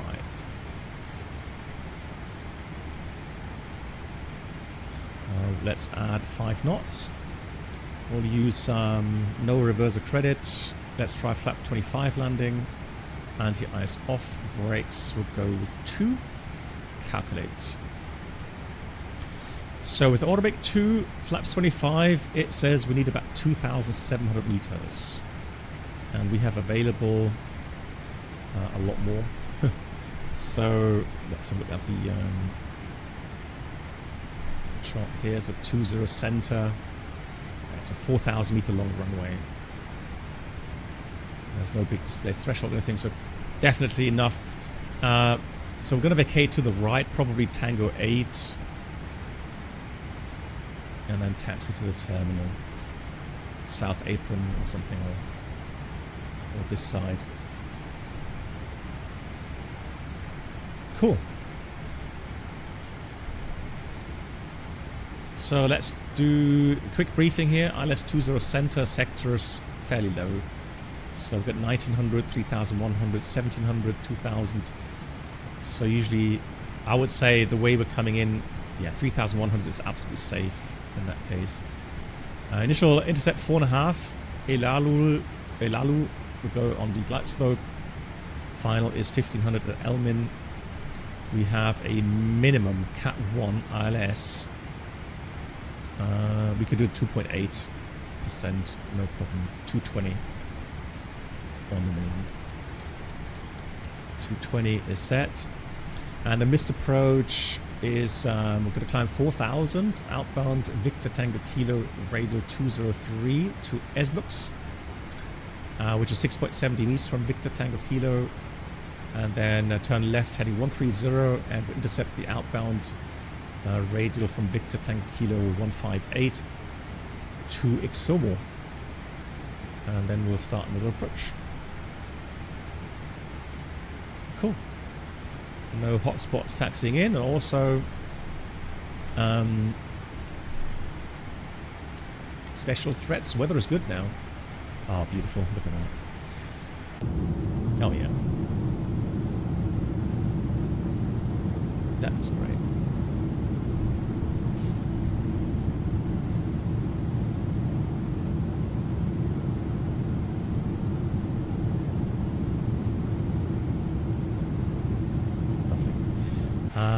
Cool. So descent items, please. Flaps 25, auto brake 2. Here comes the recall. There's nothing in the notes section of the checklists.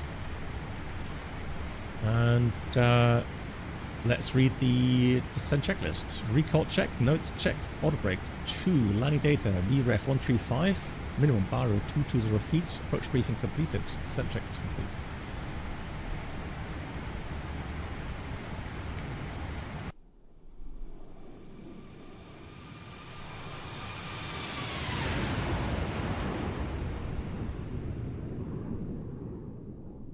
Let's try an orbit or flyby.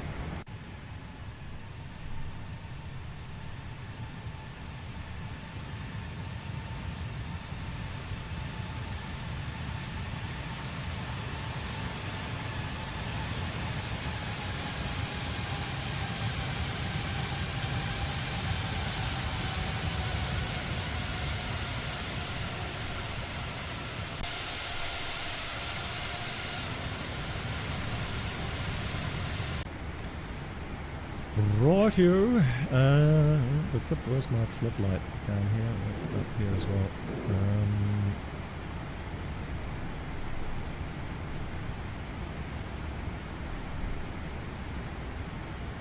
Yeah, nice. Oh, that's great. Love the cockpit lighting as well. Very cool. Happy with that. Seatbelts on. Transition is going to be about level 120. So quick look here, VNAV page, forecast. Yeah, we can't down. The wind isn't really doing much anyway, so 130 is fine. We'll go with that. And I'm going to go on heading select in a second once I've synchronized my heading puck. So let's get ourselves a bit of a shortcut here, shall we?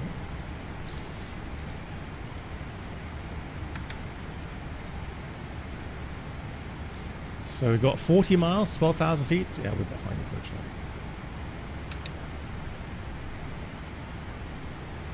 So we've got thrust, flight change speed. We'll descend down to 4,000.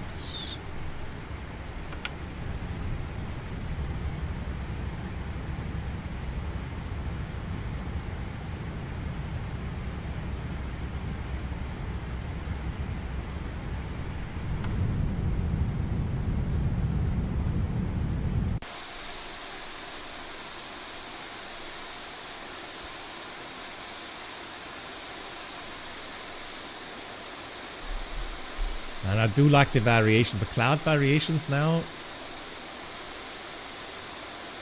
Really cool. It does look good, right? I mean, I love that. There's still got some work to do with some of these clouds, obviously. But overall, I would say like 80% of the time, the clouds look really, really nice.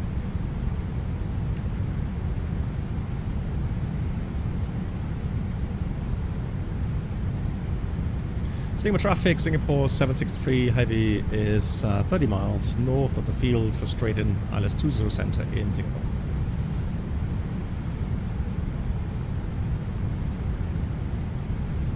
Oh, we got a traffic. 30 miles.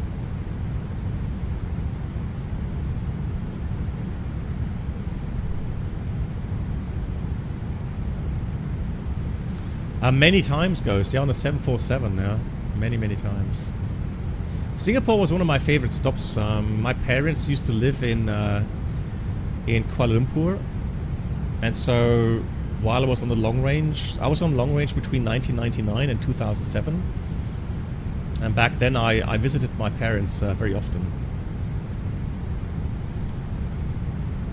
Right, 1011 is set. Let's do up here as well. 1011, 1011. And we'll read the approach checklist.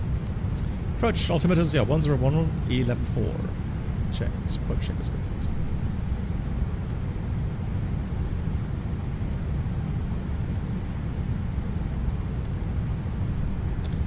Did we have no terminal charts, right? Totally forgot about that. Let's do approach 20 center. There it is.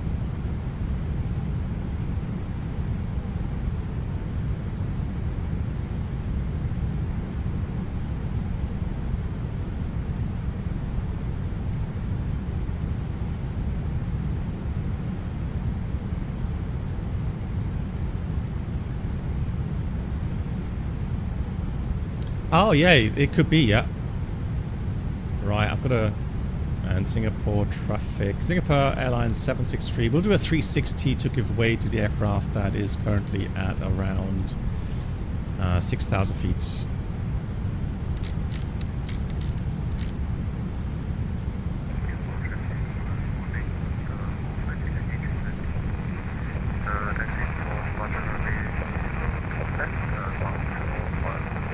Yeah, so since he's below me, I'm going to give him the right of way. So we're just going to do one little circuit here.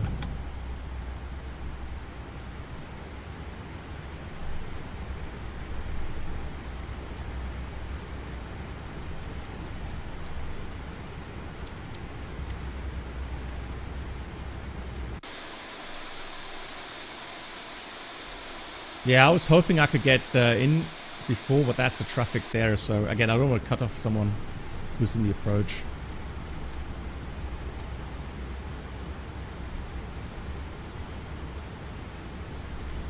Alright, so we're going to go direct LPEP and then do the extended center line from there.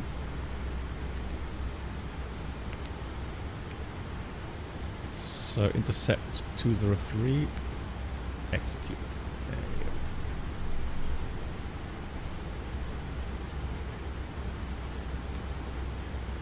you go. Is he turning in or not?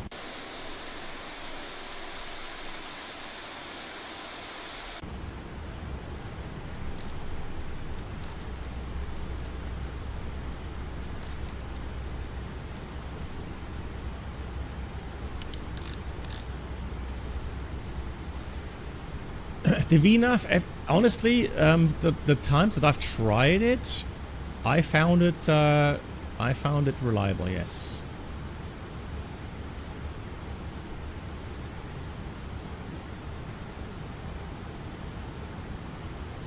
Man, what's the traffic doing now? Oh, he's turning. Yeah. See? Yeah, so he's turning inbound. Alright, let me slow down as well. Here comes flaps 1. And flaps 1.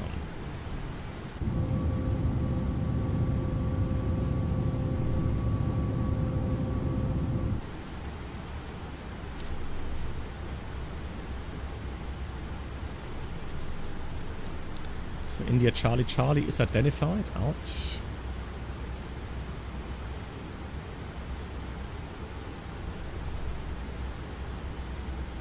Yes, he's 5 miles. So depending on how fast he is, separation should be okay. There he is. Singapore traffic, Singapore Airlines 763 is turning final. 20 center and traffic 5 miles ahead is inside. Flaps 5.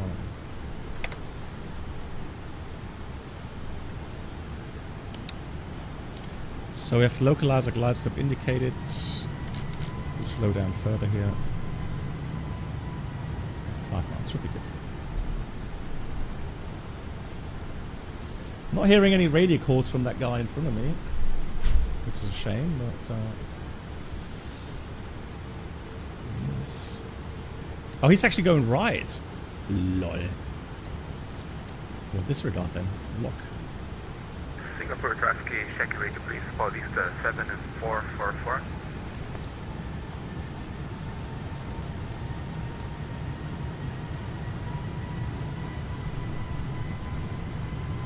Here comes flaps 10, flaps 15 here. Alright, let's see how the aircraft flies now. What do I do today? I'm going to go do some hand flying. So let me just get the autopilot off. Glide slope. Flight directors off. Bird. I was a bird on this flight vector here. And manual thrust.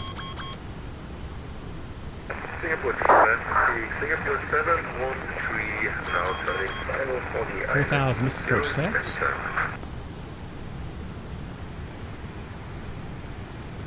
Singapore traffic. Singapore Airlines 763 is on the final. 20 center, currently at 14 miles.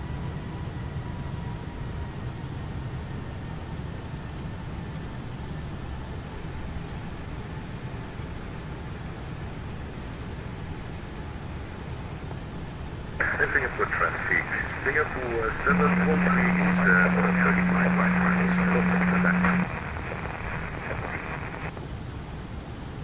Wow. Communications are, I can hear MAN quite clearly, but the other person here I can hardly hear. Hardly hear what he's saying.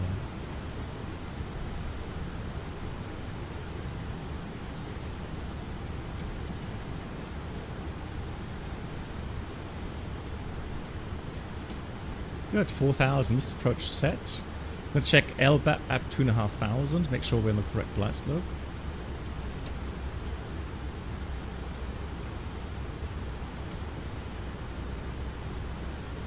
Slowly coming in on the path.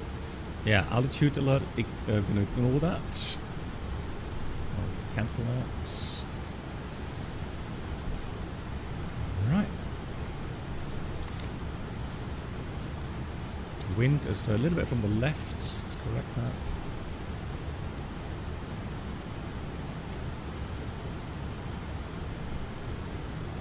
So one thing I really like about X-Plane, here you actually get the feeling that the aircraft has a certain weight to it.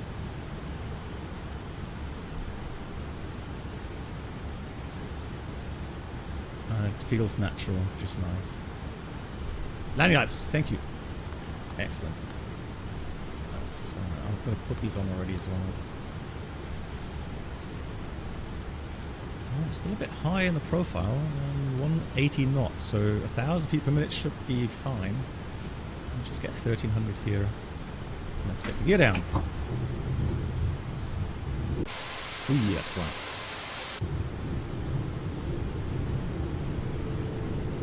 Flaps 20.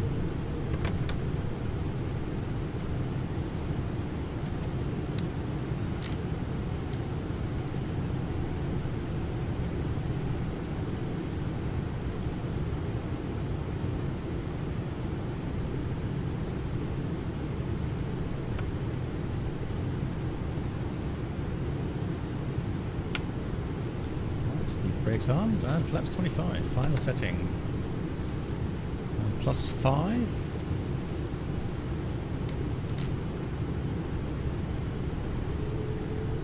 Now, did it kill my approach speed? No, 140. So 140 it is. Let's get everything stabilized. Let's get the aircraft in trim and on speed.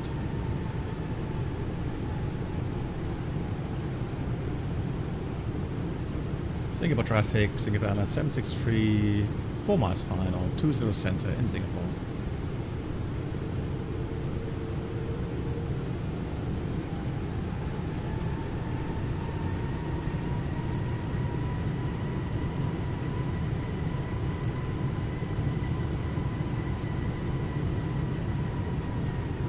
So one thing I'm really missing here is the correct power settings for the Rolls-Royce engines. So the correct EPR ratio.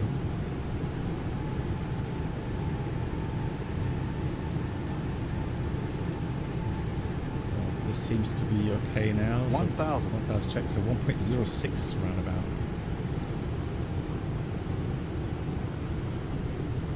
I'm glad it's not too gusty, because then that would have been really difficult to get correct. Yeah.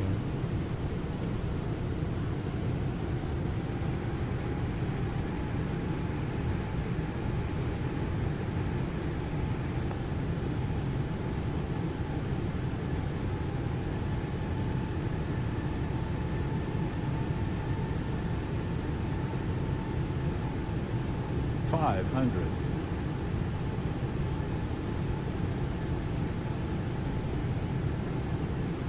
400.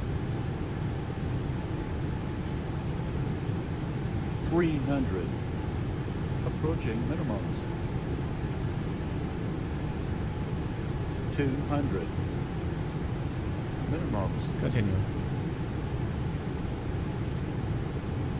100. 50, 40, 30, 20, 10.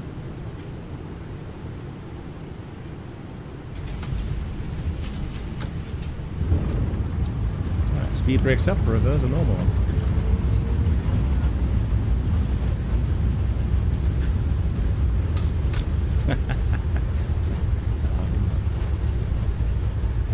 So I'll just leave the auto brakes in for now.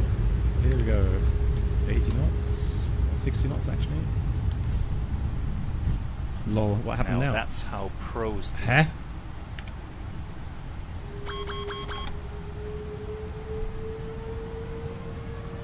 The auto brake got out and then the aircraft stopped like it hit a wall. French Pilot Live, hello to you, how are you? Singapore traffic, Singapore Airlines 763 heavy, 20 center vacated. Yeah, that was weird.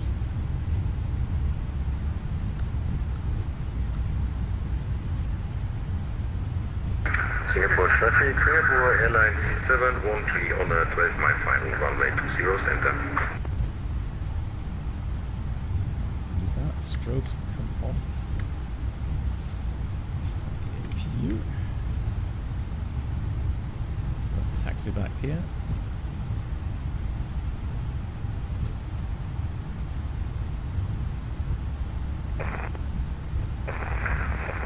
Taxi light is on. Tie 245 and base runway 207. Flaps up. transponder radar.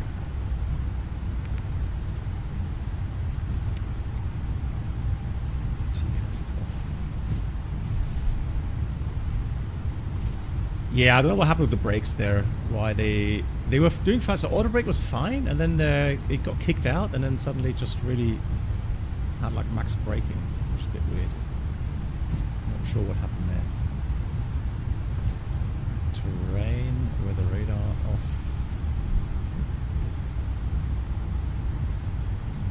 So we're saying Romeo 7, Foxtrot 54, but what about these ones here? A gift from me to you. Enjoy Stormflyer, the thank you so much. Another gifted, 5 gifted. Stormflyer, that's really kind of you. Thank you very much for your support.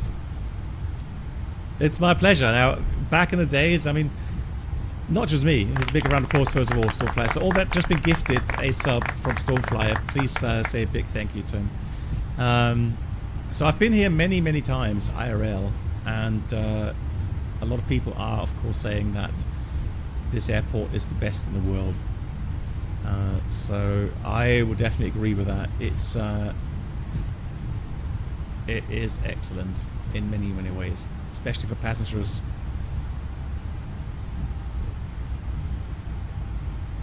So I'm trying to see if I could get my parking done here.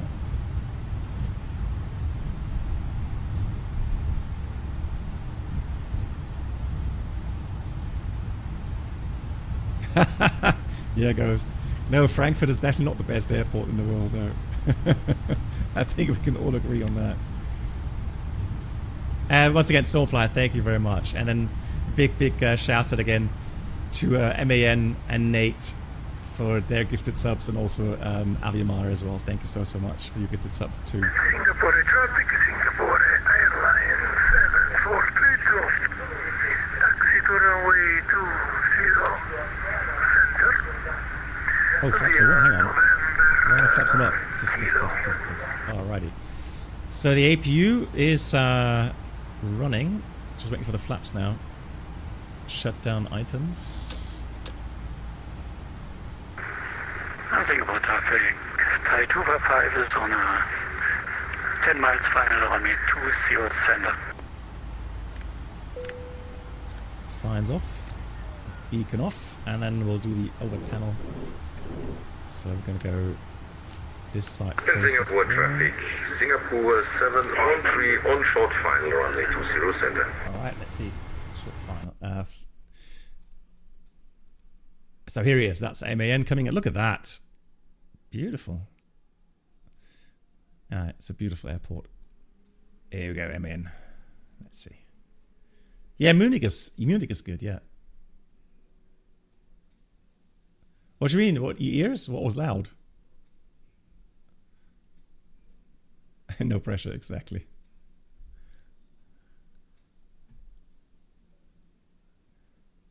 I'm not sure what aircraft type he is, but yeah, got it down. Bit high flare initially, I would say, but now good recovered. Well recovered. So that could be an A350, right?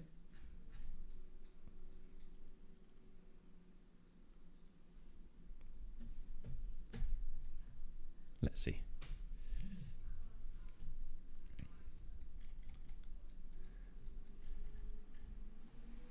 Now that's how pros do it. No, 339. 330, 900. Hey, Bob. How are you doing? Greetings to you.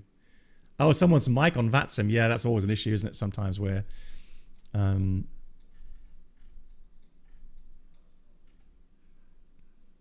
Singapore traffic, Singapore 713, runway 20 center, vacated. Nice. Jesus. So let's read a shutdown checklist. Thai 255 is now on the 4 miles final runway 20 center. Let me have a look here. Shutdown. Oh, fuel. Oh, I forgot that. Disregard. Right, there we go. Parker brake. Parker brake is set. That's the shutdown check is complete. That was good. Thank you very much, everyone. And we're on time. On time for the group flight. Fantastic. Now, one more thing I want to do is I want to just go. So nighttime looks fine. There's traffic there. Let me go. I put this on. Hello, black box. Hey, Brenold, welcome back. So here we are, Brenold, on time in Singapore. We did some shortcuts. So we did cheat a little bit, but hey.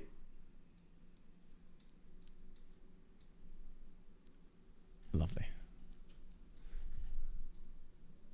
It's a bit hazy today, but still cool stuff. Nice. And there's MAN taxing in. Thank you, everyone. Yeah, so we're going to fly the Citation X in Microsoft Flight Sim 2020. We're doing a group flight. We're going to be on the European West server, if anyone wants to fly along. And we are flying from Cotopaxi, Sierra Echo Lima Tango to Salinas. And I did practice with the Citation X this afternoon, so hopefully it'll go fairly smoothly. And once again, thank you so much for the awesome support, guys. I'm very, very humbled by that. Thank you so much. Line Singapore traffic, line up and take off. Runway 20 center. Nobody's landing in Singapore. Question mark? So it just landed. It's on the runway still. And Singapore traffic, this is Thai 245 from A2, CO center vacated. There we go. 20 center vacated, clear for takeoff. Singapore Airlines 7432. Nice. Right. Got an A380 there as well. So MAN, once again, big thank you for the link to the CSL model matching. Works like a charm. Look at that. At least now we get some proper aircraft. Good night. Modeling black here. Box. Ghost, thank you so much. Yeah, have a great week. Thank you so much. Yeah, regarding next stream, it's not determined yet. I hope I can stream on Wednesday. I think I can. We'll see. Hopefully, I can stream on Wednesday, and then I'll be streaming again next weekend. Before I then go on a kind of an 8 to 10 days break, because I have my last flights coming up. But I'll get you more details on Discord. All right, just watch that takeoff here.